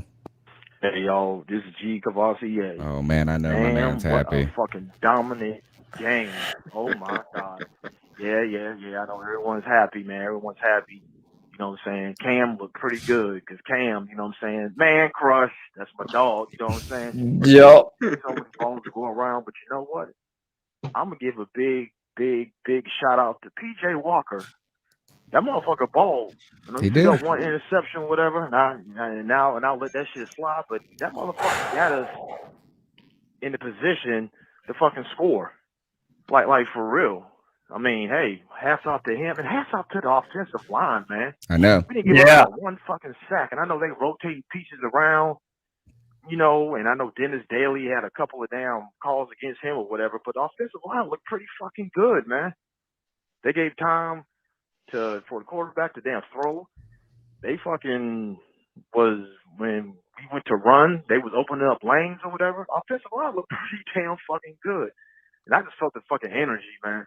You know what I'm saying? And Cam, hey, man, that motherfucker is back, and he looked pretty damn good, man. He really did. And Christian McCaffrey played his fucking ass off, man. He had more damn yards than the whole Arizona damn team. So, hey, we 5-5. You know what I'm saying? We back to a 500 team, man. Hey, man. Hey, I am not complaining, man. I got a big smile on my face. I know y'all do too, man. And welcome back, Cam. Man crush. Hey, keep pounding. Yeah, it's probably some New England people in our chat right now. I just want to say this: you can't ruin our day. Cam in Carolina is right. The world is back to normal. And I don't care about your cheating ass, dirty ass, whack Jones, McCorkle. You can keep your McCorkle. I got Cam Newton on my side, baby. I got Cam Newton on my side, and it's nice, man. It's And nice. your quarterback is on some sucker shit, bro. There's a reason why I'm not a New England fan anymore, man. There's Going a for reason leg why. locks and shit. Dude, and how about this? The NFL said that they're not going to fine him. Yeah. That they didn't deem that there was anything, out of Not bounds. surprising. Not surprising. How fucking dumb, dude. Listen, and by the way, to every Patriot fan in here, once we get rolling again, once we get Cam Newton in here again, y'all never beat a Cam Newton-led team, and you wouldn't do it again. And you wouldn't be able to play this defense how it's playing now. It would be a night and day different game. So you Patriot-hating motherfuckers can fuck on out of here. You're mad that we have Cam Newton and that you have whack-ass Jones. So Who had a good game today? He had a good game. You know what? They can both be happy. Y'all can be happy, and I can be happy. And I tell you this is that's a lot easier. I like Cam Newton even when he was in New England. You know, I was kind of rooting for him as a player. But again, the world is right where I get to go back to 100% hating the Patriots. And I got to tell you is that y'all not only are your cheaters, but y'all cheaters stick together, bro. I tell you this. I give them credit for that. Not a damn person in the world goes, oh, it's all right to just do that. And then they're like, oh, man, he didn't twist. He didn't twist. Did you see that people made a video about us? About that was us? awesome. What do you Yeah. mean about You didn't see it? No, about like us? A Patriots channel, and it's good too. I ain't gonna lie. I was talking shit. I sent it to you. I said we maybe I famous. didn't see it. Gotta watch it. You gotta watch the stuff I send you. I don't send a lot. Did you send it to the Twitter? Yep. All right, let's go to the next call. Yo, what's good? C3 is JD54. Yeah, man, it's going into the fourth quarter, almost the end of the third, and I'm having a conversation with my wife, and I just found out that she is not a Carolina Panthers fan. She is simply a Cam Newton fan. I was actually somewhat shocked, but then again, I'm not. But yeah, man, I'm Cam Newton back, Panthers back, baby. Let's go. Keep pounding. Let me ask you this: what does this change? And I'll start with Drew, and then you can pass the mic to whoever you'd like. What does this change about the trajectory of this, or the potential of this team this year? This team's projection at this point is limitless. I mean, right now we're right in the thick of the playoff hunt, and I'm gonna tell you, the more time Cam Newton has in this offense, if we get into the playoff, there's nobody in the playoffs that want to see us coming. Nobody, because that defense travels, and Cam Newton is all about win. He's already said it. I am all about winning. And nobody wants to see Carolina in the playoffs. So they're hoping and praying that some way, somehow, we don't make it in. And so, hey, I just think this team's potential is limitless at this point. These boys are like, they believe in Cam, they believe in where he's wanting to go, and they're gonna follow him. Yes, sir. So, I mean, what I've seen is both the Patriots and the Cardinals have a top 10 defense. Okay. Last year we came out, we fell flat on our face. This week we have Cam Newton, we have PJ Walker, and we come out and we pitch what is essentially a shutout. So, I mean, I think it speaks for itself. The fact that we just tore up one of the best defenses in the NFL with a guy who's only been here for 3 days. I can't wait to see It what shows you the rest of the how season he's holds. just so hard to defend on the goal line. There's a reason Cam Newton has the most rushing touchdowns of any quarterback in history. You know what I mean? It's like an impossible. It's like the idea of what people want when you run the Wildcat. You don't have to run the wild. You are running the Wildcat. It just happens to be your quarterback is like the most deadly running goal line presence. And I can't believe that there is really, I mean, you got to wonder in the history of football, if you like had to get a touchdown on the goal line, who a better person to go to would be.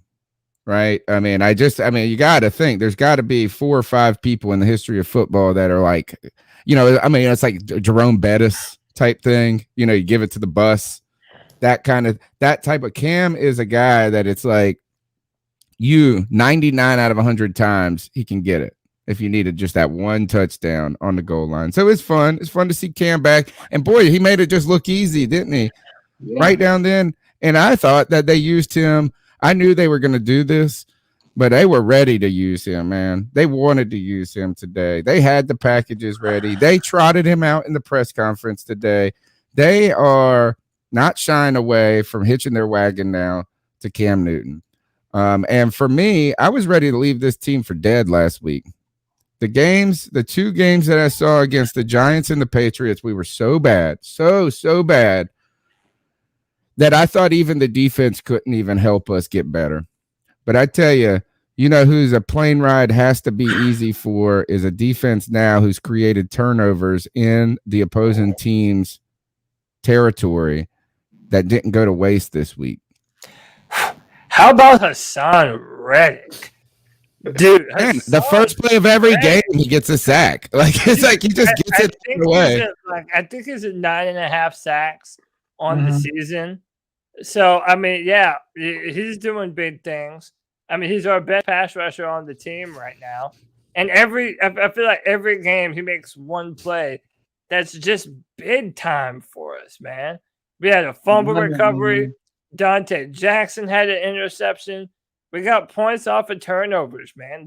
We played complimentary football. And I think one thing that we probably all can agree on at this point, we damn sure better pay Hassan Reddick as soon as this season's over, man. We cannot let this dude out the door. Like, he has come in here. A lot of people thought he was a one-year wonder. His final year in Arizona, as that was the only time that he ever really put up big-time sack totals.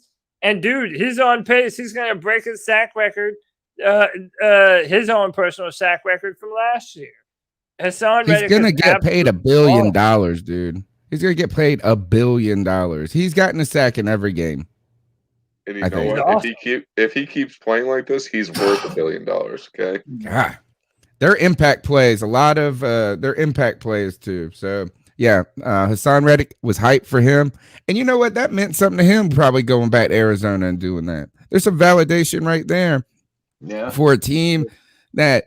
And, that didn't really know how to utilize them in the beginning. They did figure it out last year, but they decided that they weren't going to allocate that money.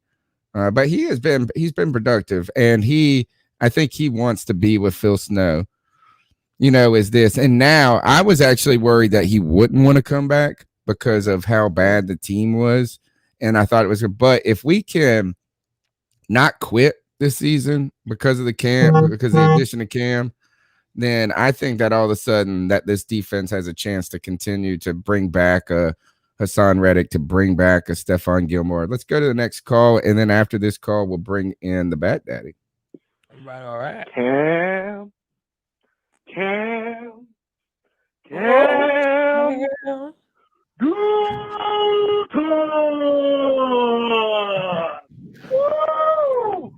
Oh, I'm so ready. Anyways, how'd y'all think Pat Oswald did? Keep pounding. Oh, keep pounding. Curveball question at the end right there. And without further ado, we'll welcome this man. You know him, you love him. He's the stat daddy. He's the bat daddy, our boy Greg. Greg, how you feeling, bro? Man, I am feeling great, dude. Keep fucking pounding, Panthers Let's fans. go, This man. was the day. My wife was getting ready for work when the game was going on, and she had been there for Cam's big inning. I told her, I said, it's so great. Cam's 2 for 2 for 2 touchdowns, or 2 plays, 2 touchdowns. Like, yeah, you can't get any better than this. And of course, he wasn't going to play the whole game, but man, it just felt different, didn't it? Everything about it felt different. The team feels like it has a energy struck into it again.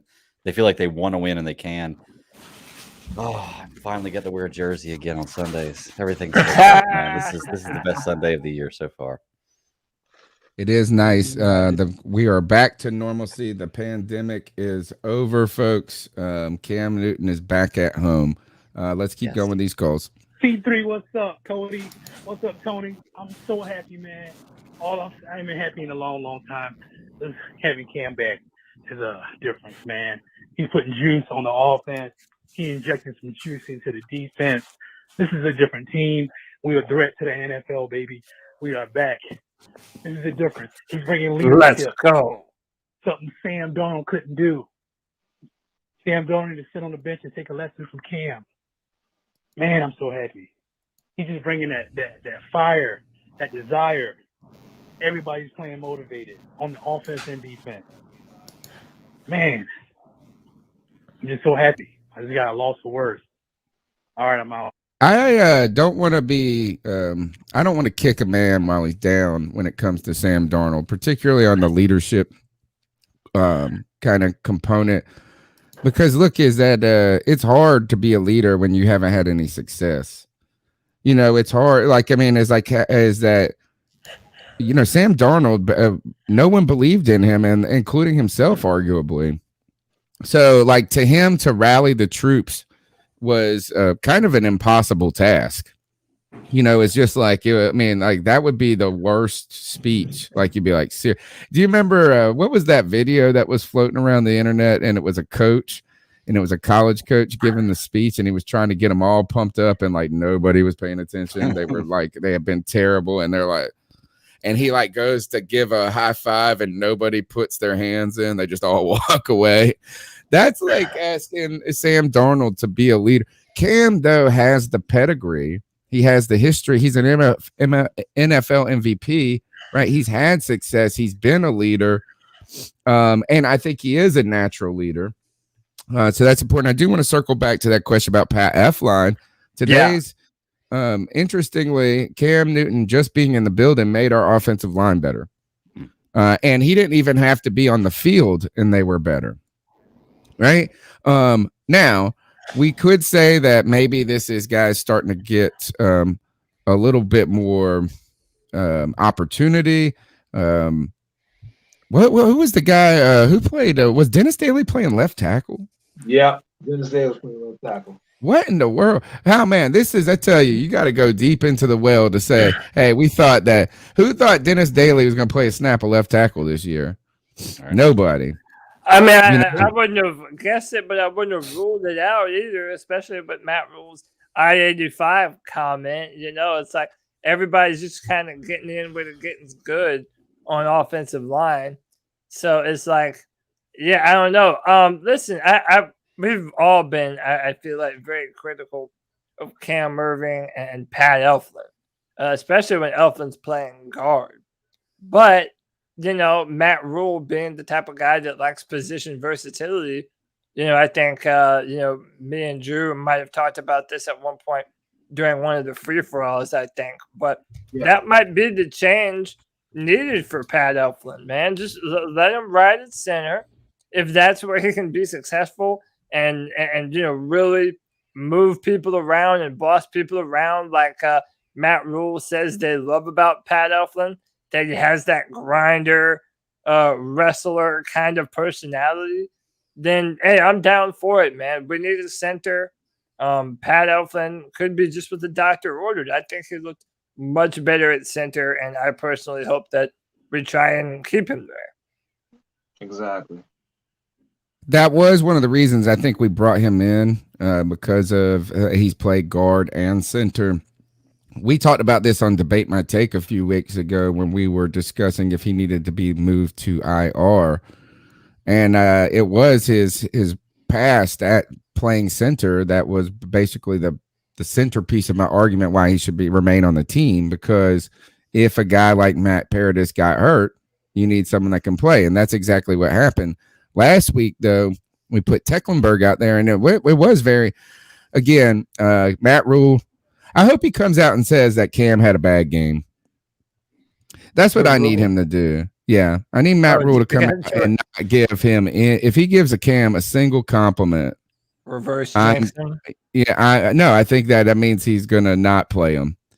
is that if he comes out and says Cam was awesome, then you can go ahead and put PJ Walker in as your starter next week.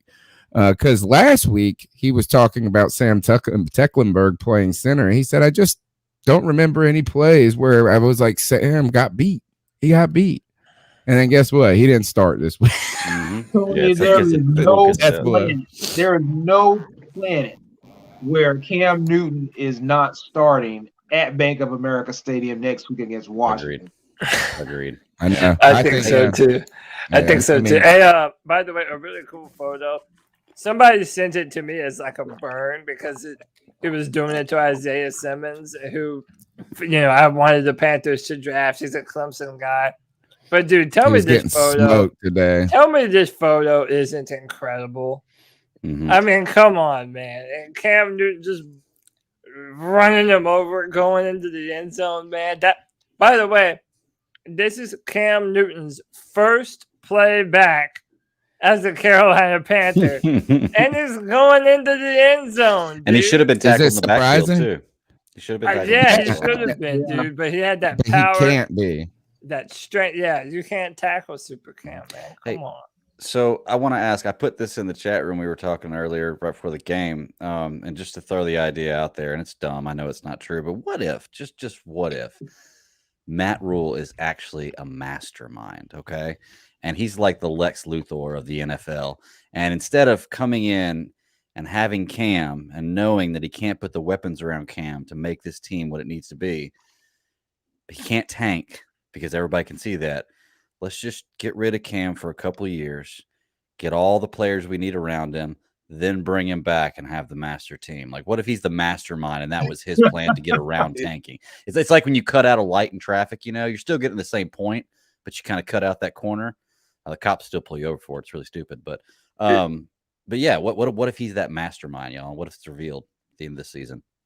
The one thing I'm going to say about that is with who Cam is as a player, we're lucky that he's even on the roster right now. Yes. And that nobody else really picked him up besides the Patriots, who just got lucky with Mac Jones. I'm going to stick to it. They just got lucky with Mac Jones because he just fits their system. And that's about it. I don't like Mac Jones as a quarterback. I don't think that he's that great of a quarterback. I think it's the players around him that make him what he is.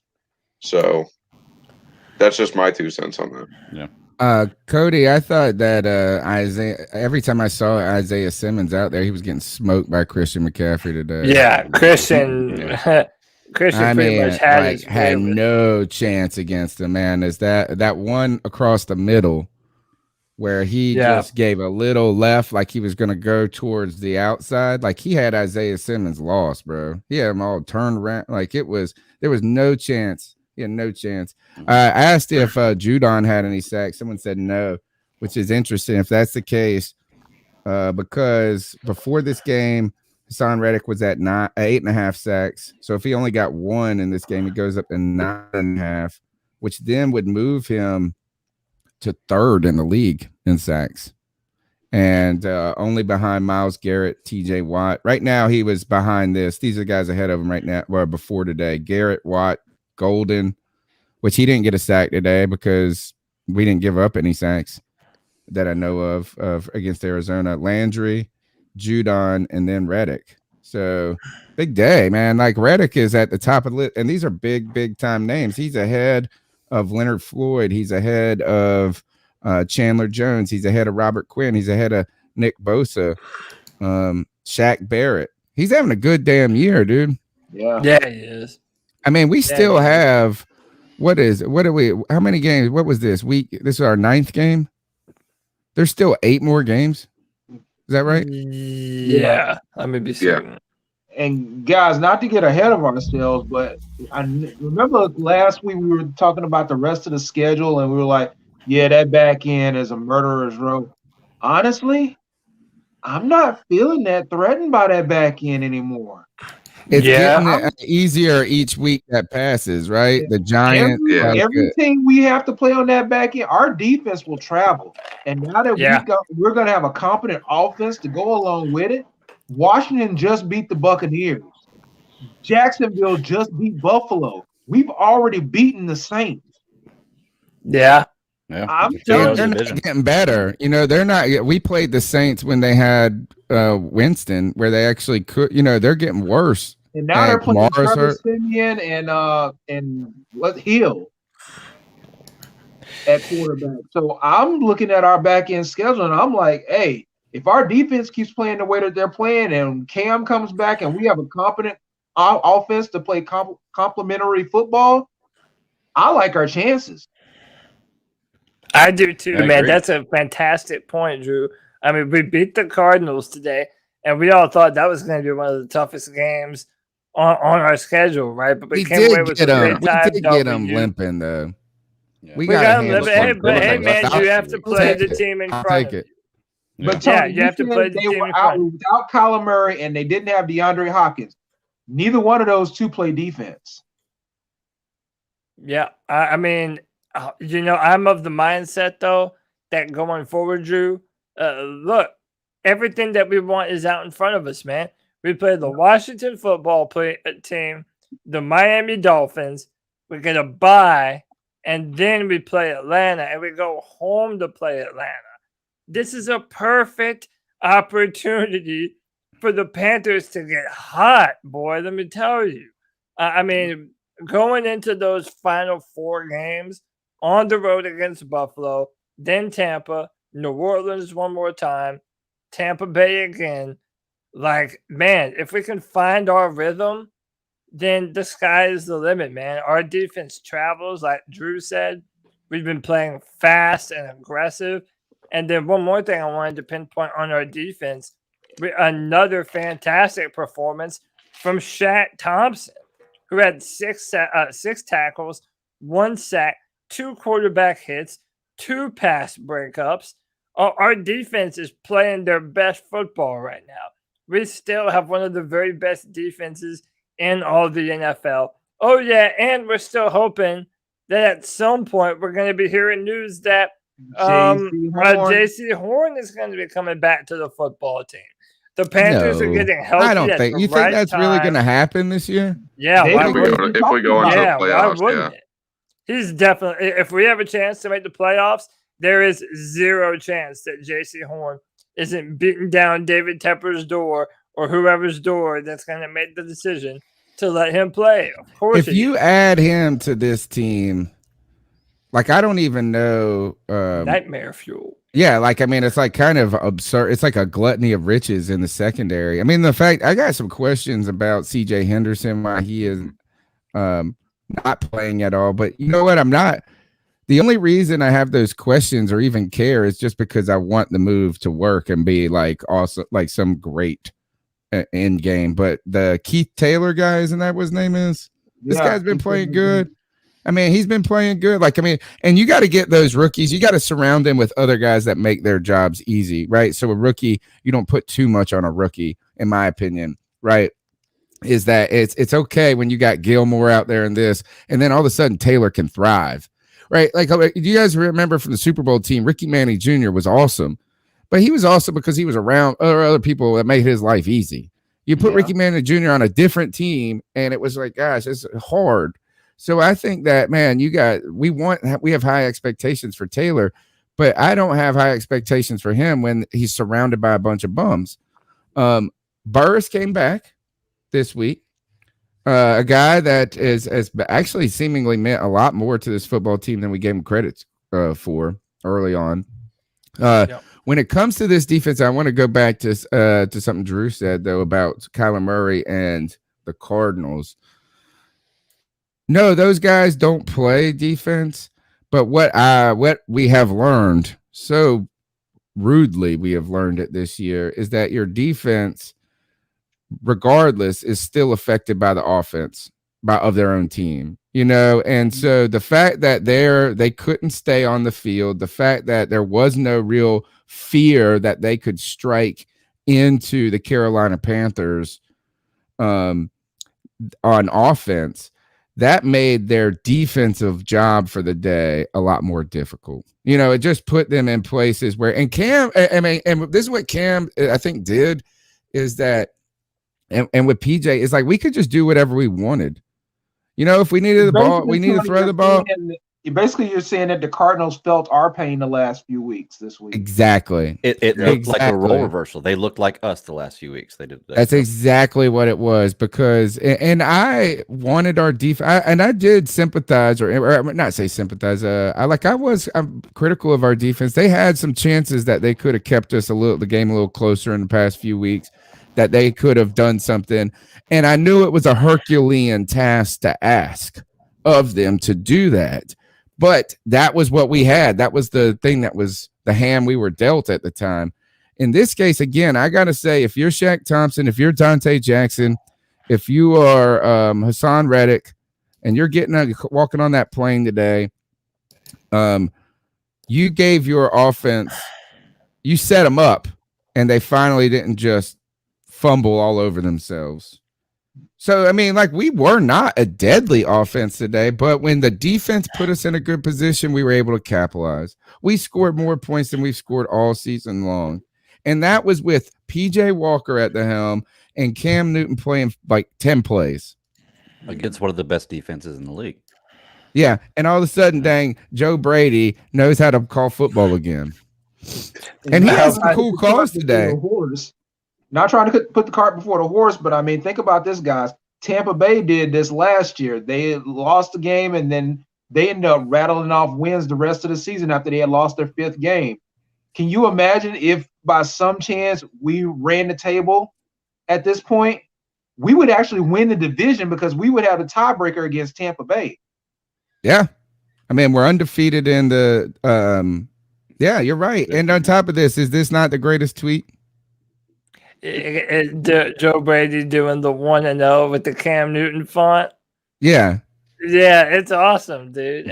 Look, I've been a defender of Joe Brady. I've been telling everybody that the problem with our offense was not Joe Brady. It's been the quarterback position, and it's been injuries, and it's been the offensive line. I think you look at how much better this offense performed today with PJ Walker and with Cam Newton when it mattered the most. And you're able to see what this offense is capable of. You're able to see what kind of a play caller Joe Brady is. And I think he dialed up some good stuff today. So I'm happy. I'm hopeful that we haven't seen the best of Joe, that we haven't seen the best of Cam, that we haven't seen the best of our offensive line as well, man. I think we're finally firing on all cylinders. And yeah, I agree with Drew, man. All of a sudden, this schedule going forward, it doesn't look as daunting as it once did. I agree. As I thought that back end of the schedule, I've been, like you described it as murderer's row. That's how it really felt at the beginning of the season when you saw those teams lining up. But now you've seen the Buccaneers have been beaten, right? They are. And man, Ron Rivera gave a great post-game speech. I don't know if you guys got to see it today about how you went up against Goliath today. You went against the Titan and you learned something about yourselves today. And I thought it was a great, but the fact is that Tampa is not unbeatable. Nope. The Bills are not unbeatable at this point. And really, we just need to be looking for whoever the Bills play the week before. We need them to smoke their asses. That's what we need, because you don't want to play a Bills team that loses the week before. No, because they will come out and fucking hand it to you. That's what they did. They lost every time they've lost this year. The next game they win by like 40. Yeah. All right. Next call. Go ahead. It's a G, baby. My fucking girl fucked my last call up, calling me off a yin yang, man. You know what the fuck it is?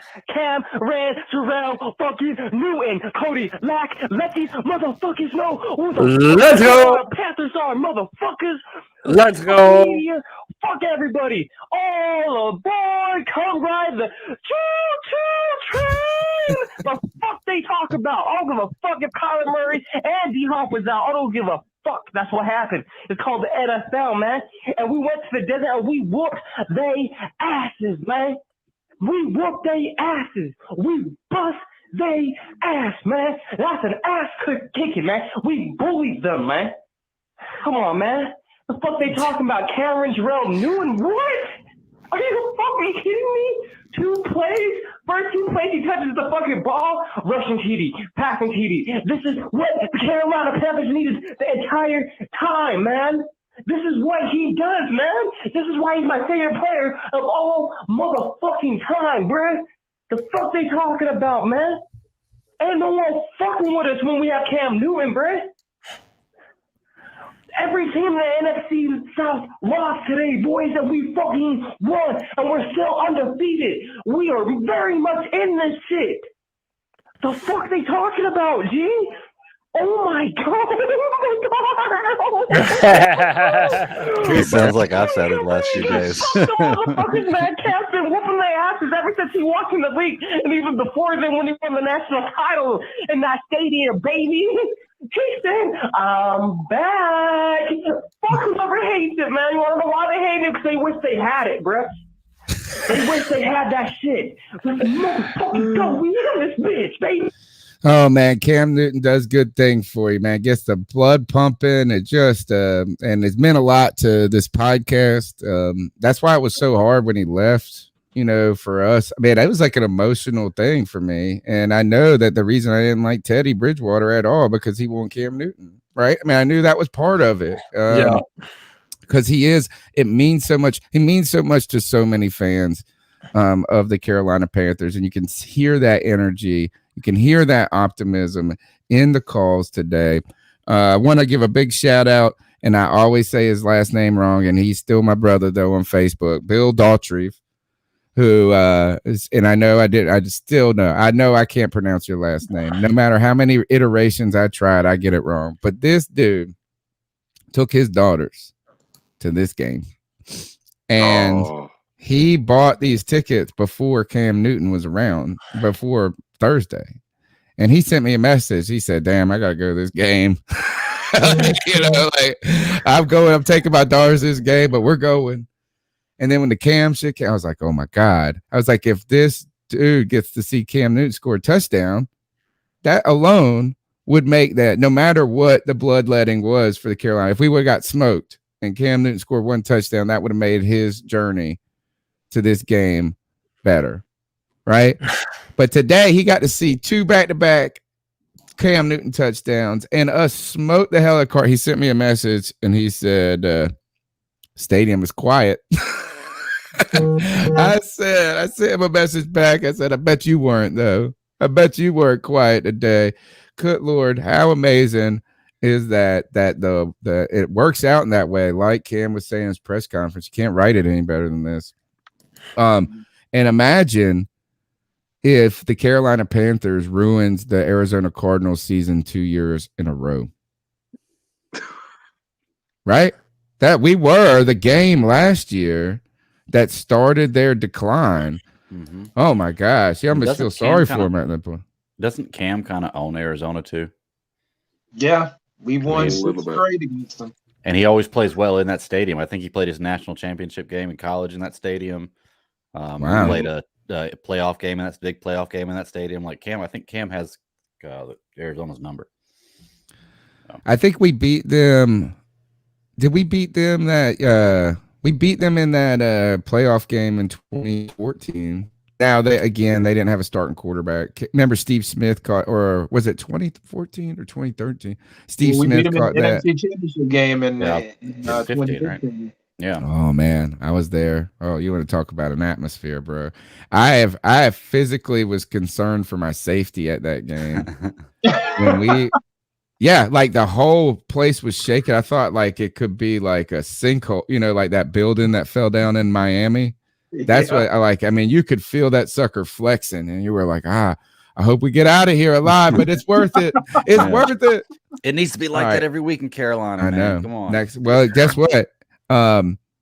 This is fun to think about. So my ECU Pirates yesterday go and beat Memphis and return or make it to a bowl game for the first time in like 8 years. First time we've had a winning season in 8 years. It's been a drought for a football program that's had a lot of success in the past, from bringing out Chris Johnson. We had Chris Johnson, right? He played for the ECU Pirates. We've had a lot of success. David Garrard, Jeff Blake, man, there's some history of success for the ECU Pirates. But it's sad to see a stadium that is known for being like a loud, packed stadium a lot of times over. You can only withstand losing for so long before people stop coming. But imagine being a college student, going to this school and never seeing a winning football team. It's got to be hard on you as a student. David Tepper is about to get to see what it's like to be a Carolina Panthers fan when Cam Newton is in a Cam Newton jersey, homie. A healthy Cam Newton. Yeah, you're going to see this is you're going to see a crowd that's wearing a bunch of number ones. You're going to see a crowd that's loud and cheering on third down on defense. You're going to see a crowd now. It's crazy. One single person did this for a fan base and for a team and completely resurrected this squad all of a sudden.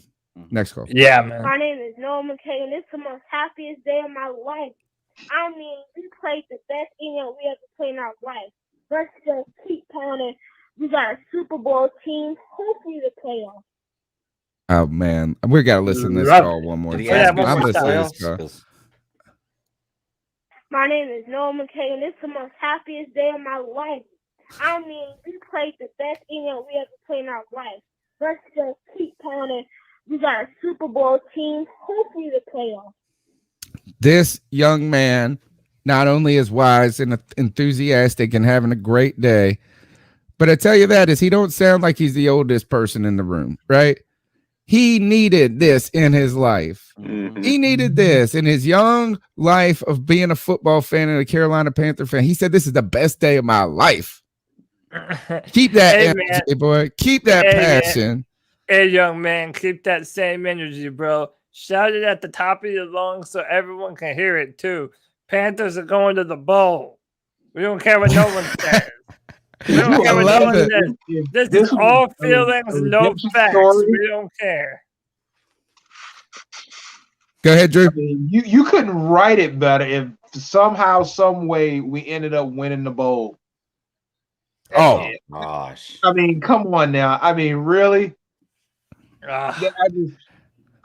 Man. We're not out of it, man. The hope is alive. The hope is alive. Hope is alive. The hope is alive. And what if Cam Newton dives on a fumble on the end zone and wins the Super Bowl? Oh my gosh, we're rewriting the world. We're putting things back in order again. The pandemic is over, and a new age of optimism. A new age of optimism. A new day is ahead of us. Good times are ahead of us. This is like what it must have felt like when World War II ended. Sorry, that's messed up. Next call. What's up? It's Matt in the chat. I got What's a up, my man? question for y'all. Don't we have like 5 QBs on the roster? Right? Yep. So, if we look at it going forward from this Sundays, who's going to be on the roster? Because I know we've got $18 million to pay Sam next year, but I don't know. We just picked up the guy from the Titans training camp. He's probably going to be gone, and then Matt Barkley, and I don't know. Matt Barkley's name was getting thrown around a couple times, so they might be invested in keeping him. And I'm just curious to know. I personally think it's going to be it's going to be like a dual QB system where they're going to have PJ and Cam. Cam do special packages. PJ just throw the ball down the field. But yeah, I was just curious what you guys think about that, because next year's coming up fast, and hopefully it's not a rush decision when it gets there. A lot of optimism going forward. Imagine, and I think Drew, like we have to now be rooting for us getting the chip with Cam Newton's return. Like that has to. They would make movies. Somebody said this in the chat. You make movies about that type of stuff right there. They really and it's. Put it in the bank, folks. I tell you this, is I sold 5 T-shirts over the weekend. My mail out on Monday morning. So for you listeners, is that I ain't sold 5 T-shirts on this podcast in 3 years. And we've got one day with Cam Newton back in here, and we damn sold Cam. Good God. That is a microcosm of what David Tepper's stock just went up. He just checked his bank account and it was just like, man, fat. That's what it was. All right. Next call. Hey guys, it's Joey. What up, Joey? Man, oh man, what a win. And I yesterday I woke up, I found out that my family had wanted to go to this game too, of course, real important game, but like I really wanted to go. Like I was prepared to I was gonna do whatever I had to do to go to that game. So we were able to secure 2 tickets to go to the game next week. And I'm like, well, I still think we're gonna get our asses kicked by the Cardinals. And when I forgot what game it was after. I think it was after the Giants game and then the Cardinals and Packers game. I say, hey, Daddy, you know what? I've never been to Asheville, and I need an out so I could have an alibi. Why you weren't watching the Panthers? I was in Asheville, and I didn't have access to a place that I could watch him. But so I go to Asheville, have a bunch of fun. And in between that, Cam Newton comes back. But I go to Asheville, have a bunch of fun, and I'm walking around today, and I'm walking around downtown, and the guy says, "Oh, you're wearing the Panthers, you wearing Panthers gear?" And I'm like, "Hell yeah, buddy!" And he says, "How you feel? Cam Newton's back." I say, "I feel great." Then I come home, and then this game happens, and PJ and Cam are both used in this game.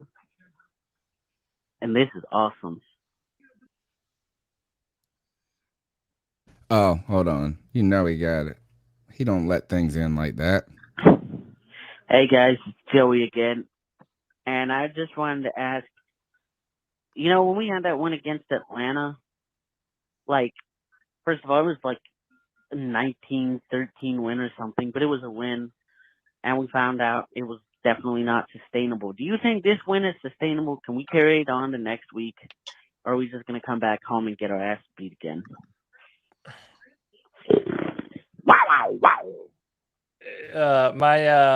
So my answer to you, Joey, my sight impaired friend is right up here on the screen, and it's 3 little words. Yes, we can. Yes, we can, baby. We're not done. We're not done. We can do this. My man Drew already laid it out. Going forward, this schedule is not as tough as we thought it was, man. We have the ability to contend with every single team that we're gonna play, man. The Jacksonville Jaguars beat the Buffalo Bills. We have seen the Dolphins lose. We've definitely seen the Washington football team lose. Tampa Bay has laid eggs. We've already beaten the New Orleans Saints. Dude, I'm telling you, the Panthers have a real chance to win every single game that they're in.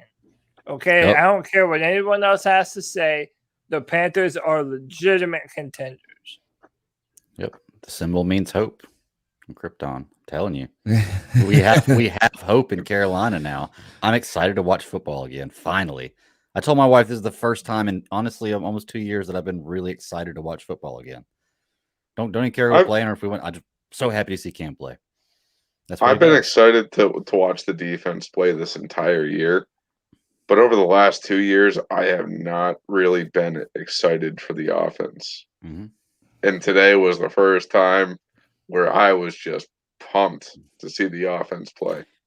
You know what the weirdest part for me was I think whenever Cam left, I'd gotten so used to his cadence and his voice behind the line of scrimmage. It doesn't sound like anybody else's. And the first time I heard that today behind the line, I was like, oh, we're back. Oh, as soon as I heard it, we were back. I got goosebumps. I got chills. I was like, oh my goodness gracious, Cam Newton's back. It was the best thing ever. It just sounds so good having him behind the line. It's like, you ever see those videos of like a military member has gone away for a long time, and then he comes home and the dog hears him for the first time, and they freak out, dude. We are that dog. Yeah. We are all that dog, man. Listening to Cam Newton's cadence, bro, it was incredible. We are. Cam's cadence game is good, right? Like, I mean, it works. Like Oh, yeah. he for people talking about he don't smart enough to do all this, but like his cadence got people. Do you remember that time they got them to jump? Who was it that he got to jump like 5 times and he's talking junk to him? He said, "You watch film, bro," or whatever. It was all the That was Packers. Green That was Bay. the and Packers. Yeah, it was the Packers. Yeah. Was it AJ Hawk? Was it He AJ makes Hawk or people- was it Clay Matthews? It was Clay one of those two. Matthews. It was one of those Clay two. Yeah, Matthews. it's Clay Matthews. That was Clay Because Matthews. he had Christian McCaffrey run that Texas route on him. Yeah. But also, do you remember in 2015, during Cam's MVP season, we were playing the Redskins, and Cam was killing them with the cadence. I mean, he I was think this is when drawing I them said on this, sides yeah. like every other play, and he was mic'd up for that game, and he was on the sideline. He's like, "Man, I'm killing them with my cadence right now, bro." He's gotten Once he good. went to that red, hitting that long ready. What's interesting is I hear other quarterbacks now that I think mimic his style across the league. Like I think that he and which is interesting when you heard that today, it was again, hope. That's the sound of hope. It right felt there. right. Yeah. I think Josh from Mass might be on the line next. Here we go. It's me, C-Dog. Nope. Everybody should be very, very, very excited. You know what I'm saying? I'm kind of tired, man, 'cause I was just so excited from watching the game today. It's been a long time since I've been tired from watching the game and excited. But everybody should be excited. Superman is back. We lit. We 500 again. And we are coming for the division. Keep pounding. Oh, only thing I didn't like when Phil Snow gave up that touchdown in the fourth quarter. But besides that, there you go, Panthers. Keep pounding, man. Keep Shout out to pounding, man. P3. Continue this great show. And everybody just get ready for this goddamn ride, man. You know what I'm saying? The energy is up. Everything was up today, up. So I don't know. It's a very exciting time right now, man. But thank you and good night. C-Dog is out of here. Man, we appreciate the call and the support. We appreciate all the people in the chat room. You can continue to support the show by just listening to the content, telling a friend about the content. Smashing the thumbs up button is a small way to show it. Leave that thumb blue, make that thumb blue, right? I think too. I mean, there's other ways to support the show if you are interested. You can find ways in the show notes and some things like that. But we really just want to develop a community, and I think that for me, I know this podcast is just important. First is like y'all are my friends, right? Like these are people I look forward to hanging out with more, or just as much as people that I live in close enough proximity to hang out with, right? I made brothers through this podcast, lifelong friends. And it's nice. It's easier in the good times, right? But we've kept each other. We've helped lift up our fellow man in the tough times. That's all the calls for tonight. I do want to finish the show with a couple of last kind of questions about what the Carolina Panthers are like now as a team, or could be, right? We've mentioned now all of a sudden. I mean, I was leaving these guys for dead just 5-6 days ago. And it kind of was one of those things where is that, yes, it's nice having a great defense, but having a great defense with an offense that can't score points doesn't give you an opportunity to win. I mean, you can't win without scoring points. And I mean, it's just impossible. And so is this offense now can it be significantly better? Or actually, are we about to see an offense that is significantly better? And I feel like the easy answer and the right answer is just unequivocally yes. But now Christian McCaffrey returning, hopefully can stay healthy. Robbie Anderson smiling and doing these press conferences. DJ Moore happy. And even this offensive line's job got better today. And, they don't have the shell-shocked Sam Darnold back there. So even when things aren't bad, they look bad. How much do you expect that this offense is going to change over the next few weeks, guys? That's, Tony, I wish I could come and give you some definitive hot take answer that I could look back on and tell you how right I was. But I have no idea, man. I think that's one of my interesting questions I have going forward is, do we, what is the split here? Are we going to continue to do the Cam Newton, PJ Walker thing? I personally hope not. I mean, maybe if Cam is still kind of getting the hang and the rhythm of the offense, then maybe since it's the quarterback position. But I just say let Cam go in there and play quarterback, y'all. We don't have to get cute. We don't have to change the entirety of our offense from Cam Newton. Cam can hang in there and dish the ball out all over the field, just like PJ Walker did today. And if I want Cam Newton to have that opportunity to be able to prove himself, because we all know that so many of these dumb narratives exist around Cam Newton. This is the best receiving core that he's ever had.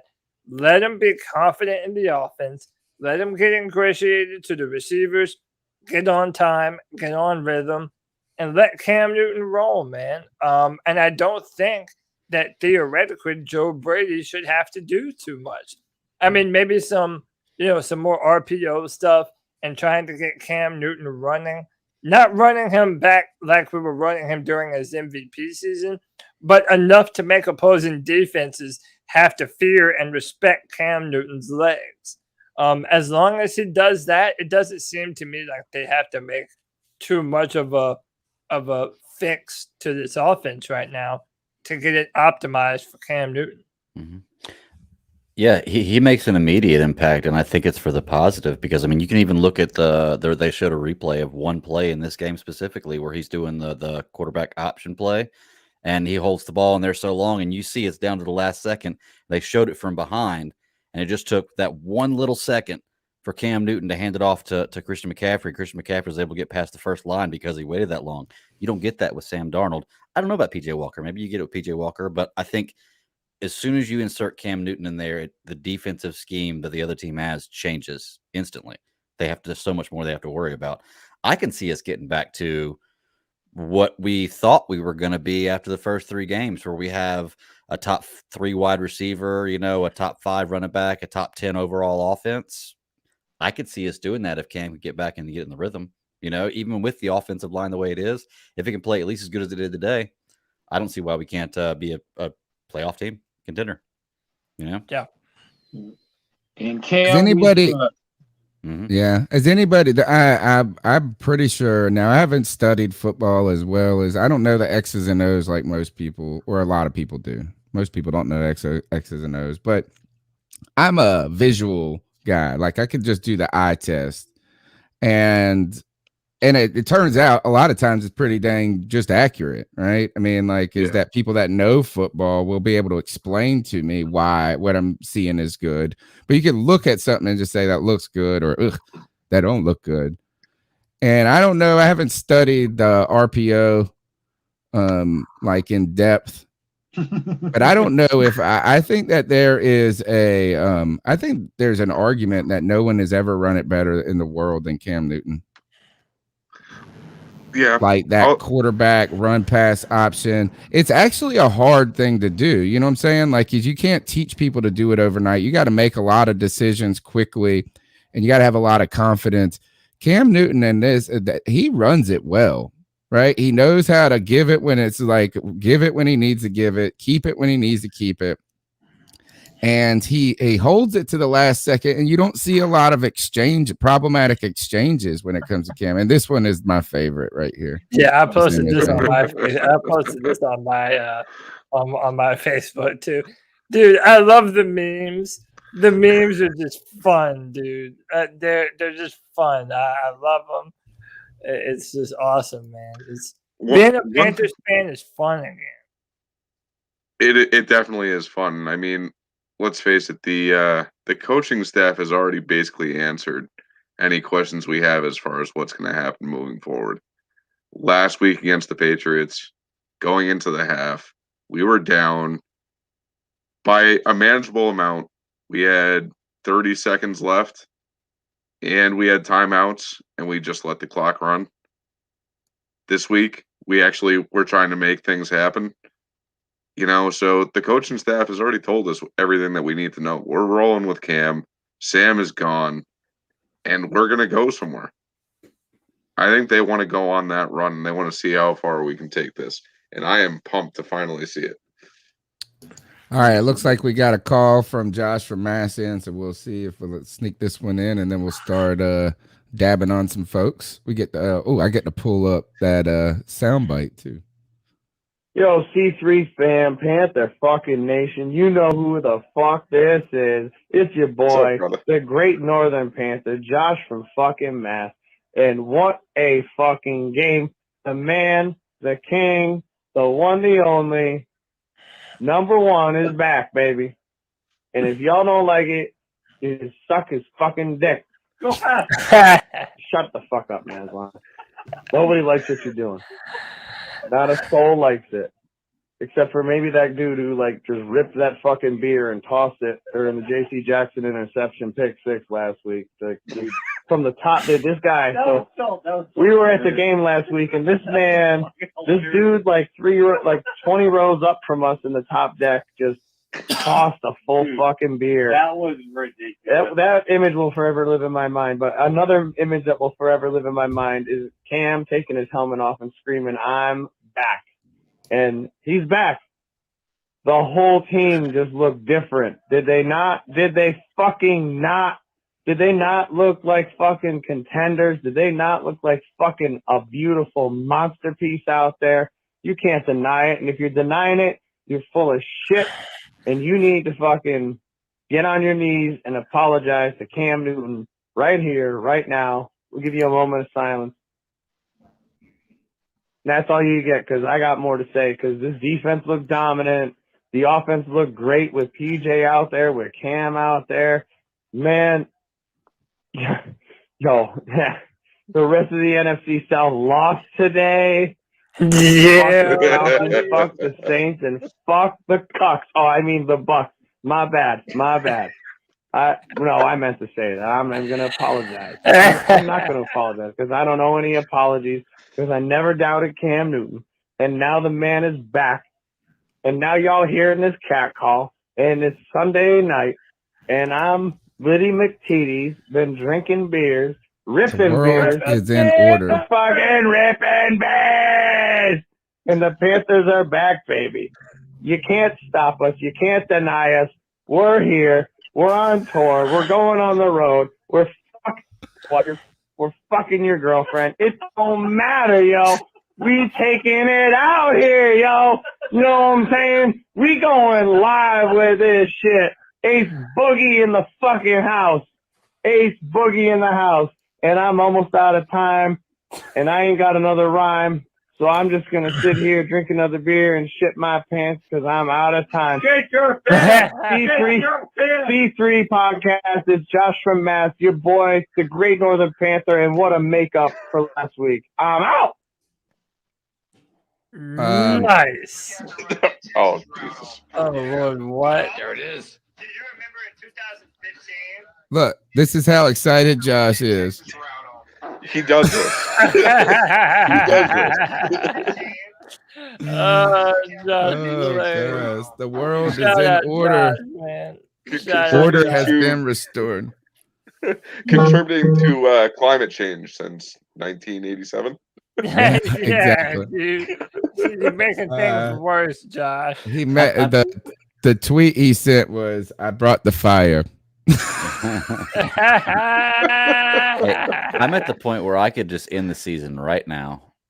I'm okay with that. Don't have a losing record. End on a high note. I know. I kind Good of season, felt like y'all. the same. You know? No, But there's more. man, There's more to be gotten. There's more to be gotten. More. There's a Lombardi trophy to win. That's right, man. We gotta bring home Put it in the bank. party, bro. You can get that T-shirt too. I got some good T-shirts. But Lynn's made made all three of my the best T-shirts we got. She made the I Stand with Cam shirt. She made the Keep Pounding shirt. She made the the put it in the bank shirt. Now that's a good one, man. It's a picture of the love that one. Lombardi, put it in the Yeah. bank, and it's coin, the little Panther coin going in. It's dope. Y'all can find those at CarolinaCatChronicles.com under the shop tab. Is like whatever I got in the closet up there is what's for sale. I probably got to go and make sure and triple check all the inventory, so I ain't selling things that don't exist either. This is fun now. This is fun. Yeah, Told right. you, things are back to normal. I just like doing it, man. Dab on them folks. Yeah. Dab on them folks. And that dab on them folks. They like seeing it. Tell me what to do. Dab on them folks. Bro, So good to hear we that. get to play that. The dab, you know what? And I want to give some shout out, some love to my co-host, who is who never retreats. My co-host never surrenders, bro. Never. And he said this. He said we could call it the dab on them segment, the dab on them pick, even though Cam ain't here. We can still do that. And you were the one that said we need to do that. We should do that. And we did it. We keep it. Dab on them folks. Who you dabbing on? It's the player of the game. Man, look. I mean, is it just a unanimous? God. Dude, I don't give a damn if we all have the same answer. There is no way after his return game that I would not give, of all things, the dab on him player of the week to Cam Newton, man. The man has absolutely flipped our expectations for what this season is. Tony, we were saying that we missed the trade deadline, that we should have been selling. We should have been shopping. We should have been shopping everyone, because I said that the team was boom or bust, and it was busting. Well, guess what, Tony Dunn? Cam Newton said, no, we booming around here, yo. Brought the energy. The whole team felt it. Man, Cam Newton, I'm so happy you're back, my brother. Cameron Jarrell Newton, we love you, man. We're happy that you're back. Keep pounding and dab on them folk, baby. Let's go. Yeah, the Panthers were definitely busting, and Cam Newton came in and just busting on everybody's face right now, and he's about to do it. Yeah, he did. Oh, shit. I know. Wow, Get your Cam's Cam wows out. Get your Cam wows out and wipe it off. Yep. All right. Anybody else want to shout out any other player performance today? I mean, I think that we can all just do this. We'll say that the dab on him pick this week is a unanimous Cam. But any other recognition want to be given to any players? I want to recognize. I'll start because I do think that there's some other. Zane Gonzalez, dude, has been nailing all these kicks. He's like, good gosh, even our kicking game is working now. So I'm going to give him a little love. And I also want to give. I need to give Shaq Thompson my courtesy apology, my weekly courtesy apology. For him, he's having a great season, best season of football he's ever played, in my opinion, or at least the one that is most visibly improved. And my last goes to this is Stephon Gilmore. I never understood how cool it is to play man defense because we never have done it. Right. We have never played man defense, and you were the one, Cody, who said like this is what JC Horn does for the defense, and it was evident, right? It was evident that that caliber of defensive back gave you some freedom in the secondary that trickled down to the linebacking core and to the defensive front. And then, so I saw it with JC Horn. When JC Horn got hurt, you saw it go away, how quickly things changed. And you also heard, I've heard Phil Snow echo those same comments that you made all throughout the season, like the latitude that gives you when you can play man coverage and how that changes your blitz packages up, how that changes everything. And I think we've seen that just from the short time that Stephon Gilmore has been put in the Carolina Panthers lineup, is that it has invigorated. It's just made that pass rush tenacious again. And it dropped after the JC Horn injury. It dropped off, bro. People started running against us. They knew they were going to be able to do certain things against us. And I'm not saying that zone defense is bad on its own right, but I think what is bad is when you can't play what you need and want to play in the moment. Yeah, and you're limited. Antonio, you're 100% right. We have been a zone defense for a long time. We've been Forever. We've been a 4-man rush. A lot of Tampa 2, a lot of zone defense, and I love this man 'em up mentality that we have now. We're equipped to do it with Dante Jackson, CJ Henderson, now JC Horn. Man, AJ Bouye continues to play good. We're loaded on that defensive backfield, man, and yeah, we've got some lockdown corners. So it's yeah, go ahead. One thing I want to build off of that, man. You know, we've gone back and forth quite a few times as far as what would have been the right pick for us at number 8 this year. You know, with Stephon Gilmore coming in here and playing the way that he has, playing awesome ball, just because we were short on JC Horn, that speaks to what we're going to have in the long term. At the end of the day, Stephon Gilmore, he's 31 years old. You know, he's not old necessarily, but his time is numbered, or his clock is running out. You know, so we got somebody that's going to come in, and he's going to be able to play for us for a long time, and we aren't going to have to look in that direction again. We're going to be okay with him as our cornerback. Yeah. One more thing I wanted to pinpoint. This is from Matt in the chat. There was a story that when Stephon Gilmore came to the Panthers, he requested number 1, but Dave Tepper, out of respect for Cam, rejected that request. So there's a lot of theories that maybe David Tepper was using that as a placeholder and holding it for Cam Newton in case he did sign him. So that's really cool. And yeah, I was about to throw that up too, Tony. I love it, man. That's that energy that he brings back to this football team right now. This is that play we were talking about earlier. Oh, you probably got us demonetized. Oh, because of the sound? Yeah. But they see the NFL logos and shit. But yeah, fantastic route.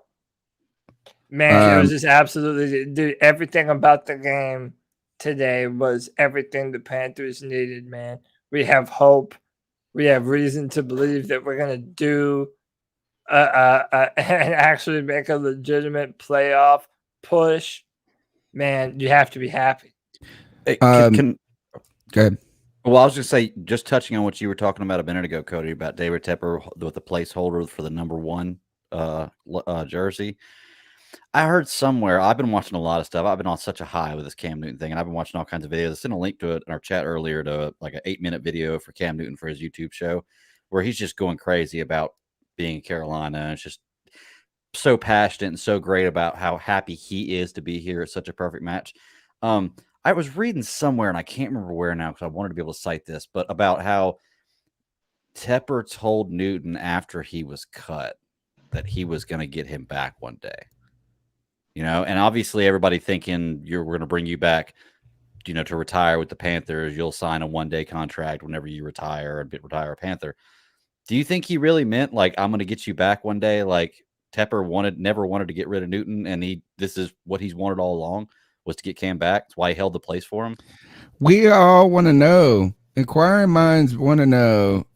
Like, that's going to be the thing. As soon as all of this passes, like this era passes of Cam Newton retires, maybe the Panthers find some success, finally win a Super Bowl or something like that, and maybe Matt Rule, that era is gone. We want to know these questions.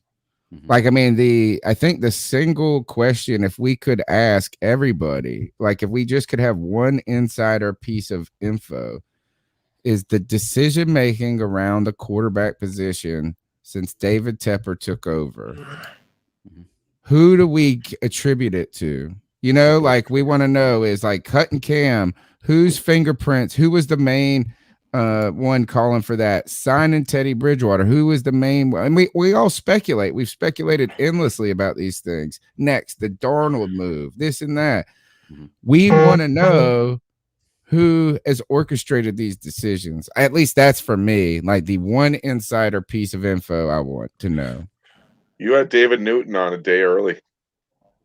I know. Yeah, literally the day before. And by the way, if you go back and listen to his answer, he basically thought anything but Cam Newton, pretty much. Yeah, he said there's no way. And it wasn't a ridiculous position to hold Not at at the all. time. You know what I mean? Like, is that bringing Cam Newton back, we thought was going to be humbling for everybody involved, particularly. And you know what? Is that it's one thing for us to swallow our pride and to say we were wrong on something.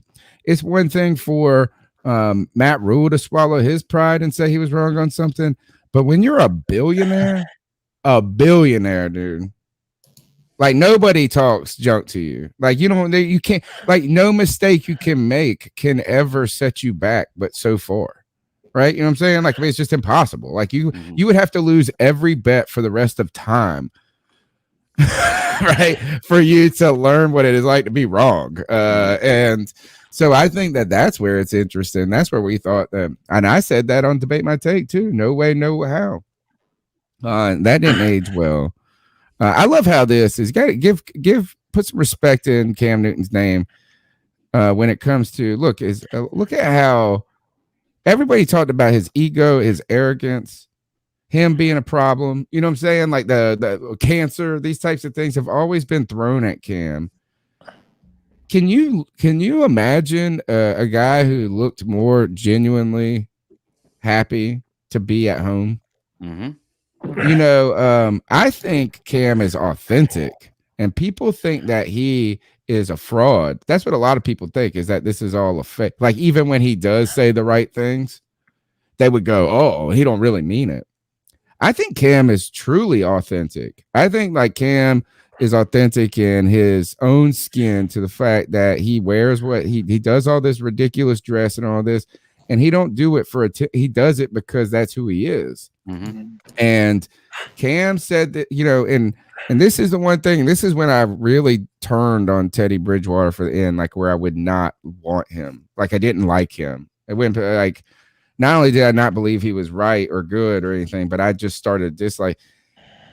He threw people under the bus. Yeah. Whether he was right or wrong in it, he did.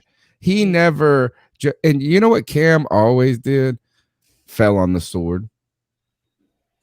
He did what coaches do, and that is like when a coach says this, I need to coach better because Sam Darnold's playing bad. That's what he's got to say. He does it. He wants to say that guy's got to stop being a fucking piece of shit. But Cam always fell on the sword. Always. And he's always going to, man. It's He's not a fake, real though. leader. It's not fake. It's not No. fake. I think. Well, and you saw it today when Cam Newton's trying to amp up the whole team. His first game back, and he's out there amping up the team. The only thing sad is that we can't put that captain's logo back on his jersey where it belongs. You can't. Can you not? I thought you said it before the season started, and then that's it. No. You can change it weekly, because I know that there's plenty of times where they even talk about it, announcers as players running. Oh, he's wearing the captain's jersey this week. He was awarded captain this week. You can definitely change it. F.A. Obata got the captain's patch when we were in England. You can only have so many per, like you can have like I think 3 for offense, 3 for defense, and 3 for. Well, it's okay. We got one from Sam's jersey that we can. Take Sam's and put it right on the Cams, dude. Yeah, you can definitely. All right, 100%. Let's get a towel of shame. Towel of shame pick.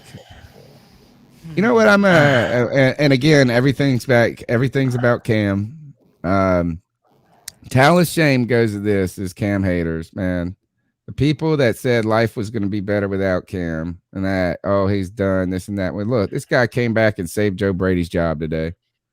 Yeah, this guy came back and saved the Panthers season today. he came back and saved my mental health today. As someone who drank way too much yesterday and was feeling terrible, I could only feel so bad when I saw Cam Newton score a touchdown. Like I felt great again. It was like a Pedialyte for my soul. My towel of shame, though, the real one goes to the refs. I thought made some wussy calls today. I thought they were throwing laundry out there for no reason a lot of times, and that stinks. And the taunting stuff is ruining football. And think about this for the debate shows this week as well as the Tuesday show. Somebody sent me a message that said, "Do you think that that Brian Burns celebration?" The Spider-Man and maybe Cam Superman, that these guys have to be concerned now with the taunting stuff that is like, are they, I mean, taunting, I need to look at the rules because I don't think it means you can't celebrate, right? Right. Yeah, it means it's not allowed. It's not allowed to be directed at a player. So you're allowed to celebrate, but like if you flex in the direction of the defender, you know, or whatever, the guy you stiff armed or whatever, then if you're doing something at someone, it's considered taunting. Right. And basically, you got to do it pointing towards the end zones because even if you're doing it towards the opponent's team, I guess that counts now. It's a very ambiguous definition of what taunting is, and that's a bad spot to have a gray area in the rules, I believe. Especially when it changes the tone of a game. You know, I mean, it's a personal foul. It negates big that we saw in that Chicago game. Chicago's supposed to win that game, or it looks like they could go and win that game, and then it changed the game. You hate when that happens. You don't want. It's like baseball. You don't want. You understand that there is a human error. But at the same time, you don't want the calls to ruin the competitive nature of the game. Drew, you got a towel of shame for anybody? Honestly, the only person I can think of, and it's with this great win, I even hate to do it, but Chuba Hubbard for fumbling the football. Yes. He's had an up and down rookie season. Yeah, this is definitely not a good time if you're trying to make the cut for a team. This team might be about to take off. You want to be playing your best football right now. Exactly. With Amir Abdullah running as hard as he is, you can't afford to fumble the football. Yeah, and especially if we're going to depend on him to take reasonable snaps away from McCaffrey when it matters. Yeah, those you cannot have those. He needs to spend extra time on the jugs machine. He needs to get right, man, because we cannot have those drops. It's one thing to have them earlier in the season, but you've played enough NFL football now, man. It's time to get better with that and continue to grow as a football player. And that was all on him. It was nobody stripping the ball from him. That was he. Right in the chest. I mean, we make mistakes. It's just he's been making mistakes this season, and he's had some. I gotta give him this: is he's had some tough runs too. Like, I mean, he's had some bright spots, but he best be glad that Ron Rivera ain't his coach, because his ass wouldn't have had a second chance after week 1. Or never. Week 2. He would have never been on this team. He would have been over there with Cameron Artis Payne, just sitting on the sidelines watching. Anybody else want to throw a towel at somebody? No, I got one. Gotta be something. All right. For whoever decided to cut Cam, towel of shame. Yeah. Oh yeah. Now you're eating your words. I feel like we should give one to Sam Darnold for his tears. He's still what, 18 million guaranteed this year. He's not crying too bad. Yeah. Wait, hold on. You know? Who? Yeah, exactly. Yeah. Who are we talking about? It doesn't ring a bell. Blake has the same mindset as me. Jugs machine does sound fantastic, but I guess it's just the mind I have, you know. I play with the Jugs machine all day long. Yeah, love the Jugs machine. Thank Ross School. Thank you for your support. Always generous with the monetary donations every week. We appreciate that. He said, "Ice up David Newton for trashing Cam Wednesday." I don't know if he trashed him. I don't think he trashed him. Yeah. People are flaming Dave right now because I'll look it up. He said something about PJ Walker and he made it sound like it was last week that the Panthers played the Lions. Like it said last year instead of last year, and people were already Oh man, clowning. love. First, I am Ace Boogie. Attorney is David Newton's biggest fan. I mean, you might argue I might be his only fan. That could be like one thing. Is he doesn't get and I was being honest with him, man. People need to hear they're good sometimes. You know, people need to hear some compliments, not always just only trash. And yeah, he makes mistakes, but I do that all the time too. So I also empathize with him on that because I'm terrible with names. I always get them mixed up. He was very gracious with his time coming on the show. And I gotta say, out of all the people that we've ever interviewed that has been like a reporter or an insider, he's the only one that messaged me the next day with something nice. You know what I'm saying? Like this. And he sent me a message. He sent me a message after the show. He said, "One day I'll tell you what I'd really ask David Tepper." So I can't wait for that one because we asked him what would he ask. He said, "I'll tell you what I can tell you up here, and then one day I'll tell you what I really would." And then the next day he sent me a message as soon as the Cam Newton broke. He said, "Well, I was wrong. Got that one wrong." Did you really? But it was nice, man. Like that dude messaged me. You know what I'm saying? Usually I'm begging these guys, acting like they're out there working hard and stuff like that. But like, I don't know. Sometimes they think they're cooler than they are. Yeah, listen, I think Panther fans are definitely higher on David Newton now that he came and talked to us. But yeah, this is what people are getting on to him now. He said he led the Panthers to a 20-0 victory over the Lions last year. Then he got corrected, and he was like, "Yeah, last week. Thanks." And then look, Pat Coltrane said, "Y'all please go watch David Newton interview with Cat Chronicles. This man don't care." It's awesome, dude. Yeah. I love him. Yeah. All right. That is the show for now. Tuesday night's going to be a fun one, man. We get to circle back after a victory. We get to circle back with the team that now Cam Newton is wearing number 1 in Carolina again. And I feel like Cam also made the term QB1.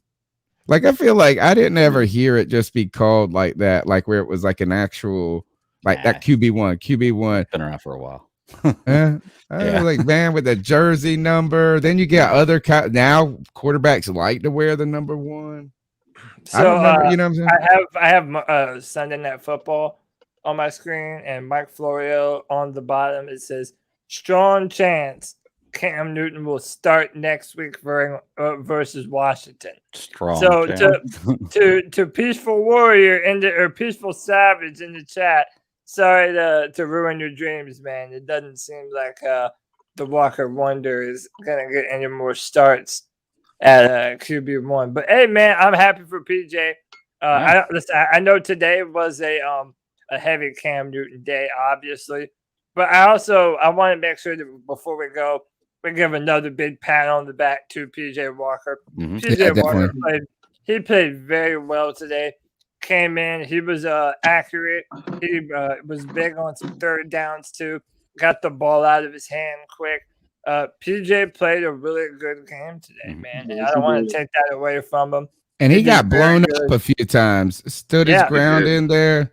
Got jumped right up to look to see what was happening, not just like dead in the ground, and also not.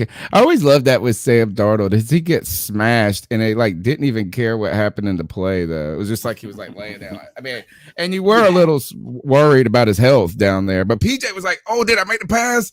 Did I make the pass?" And it also shows you, I think, what football fans were so recency biased.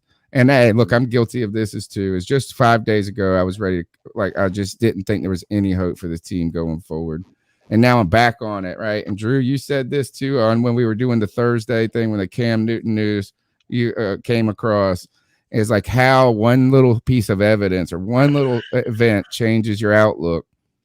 But I think a lot of people like it just became easy to shit on PJ Walker though in this process. They're like, he can't, and like, you're thinking of a guy who's been working hard trying to trying to play. I know I don't think he's going to be the first person to say I'm going to be the next starting quarterback, but he's put together more. I bet you there's better tape from PJ Walker than there is from Sam Darnold. Oh, absolutely. On this team. And let's not forget that PJ is undefeated as a starter between two different leagues. Yeah. Like everyone, even I have my own critiques on PJ as much as I love him, but you can't argue with the fact that the dude is 7-0 as a starter between Pretty two cool. different leagues. Whether it's last week or last year, who gives a shit? Exactly.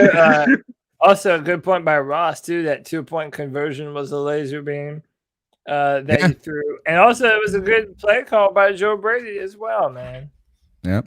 All right, that's the C3 Panthers post game show. It's a good day. You can follow me on Twitter at @cat_chronicles. We'll be here Tuesday night. We got a lot of cool content coming. Yeah. And Cody, how can they get after you? Yeah, you can find me on Twitter at CodyLac, CodyLac. I follow back, man. I'm very accessible. Come get at me. Also, before we got out of here, guys, we are like literally like 70 something subscribers away from 3,000, which we busted ass over the last 2 weeks. Dude, we had like 100 subscribers in like 5 days. It's yeah, crazy. man. Listen, if you are not subscribed to the channel, hey, we have 166 people still watching at the end of the podcast. Right now, you could help us get to 3,000 subscribers. Hit the subscribe button. We need Tell 50. a friend. Yeah, tell a friend, man. Tell a friend about the Carolina Panthers and the C3 Panthers podcast, man. This is the place to be. This is the place you want to come hang out. And catch my work on Draft Tech, where I'm the Panthers analyst. I write first and second round comments for the Carolina Panthers. And last but not least, every Friday at 7 p.m., the Friday Free For All. Nick and Drew are always there hanging out with me, having a great time every Friday. That's your opportunity to be on the show. I posted the link to the StreamYard in the chat so everyone can come in and hang out if you want to. And yeah, that's it for me. It's been a good ass day, Tony. All right, guys. Thank you. Again, check out the Friday Free For All. Nick and Drew, always great contributors there. And then they get on each and every week with us at any opportunity. I love this is how great our community is people will give us their time and their insight and their enthusiasm. So thank you from the bottom of my heart, you two. And Greg, good to see you, my friend. As always, brother. I know it's nice. It's a good day. And Cody, take us the hell out of here. Panther Nation. Until next time. Let me get this off the screen so that way. Until next time, keep pounding. Keep pounding. Damn.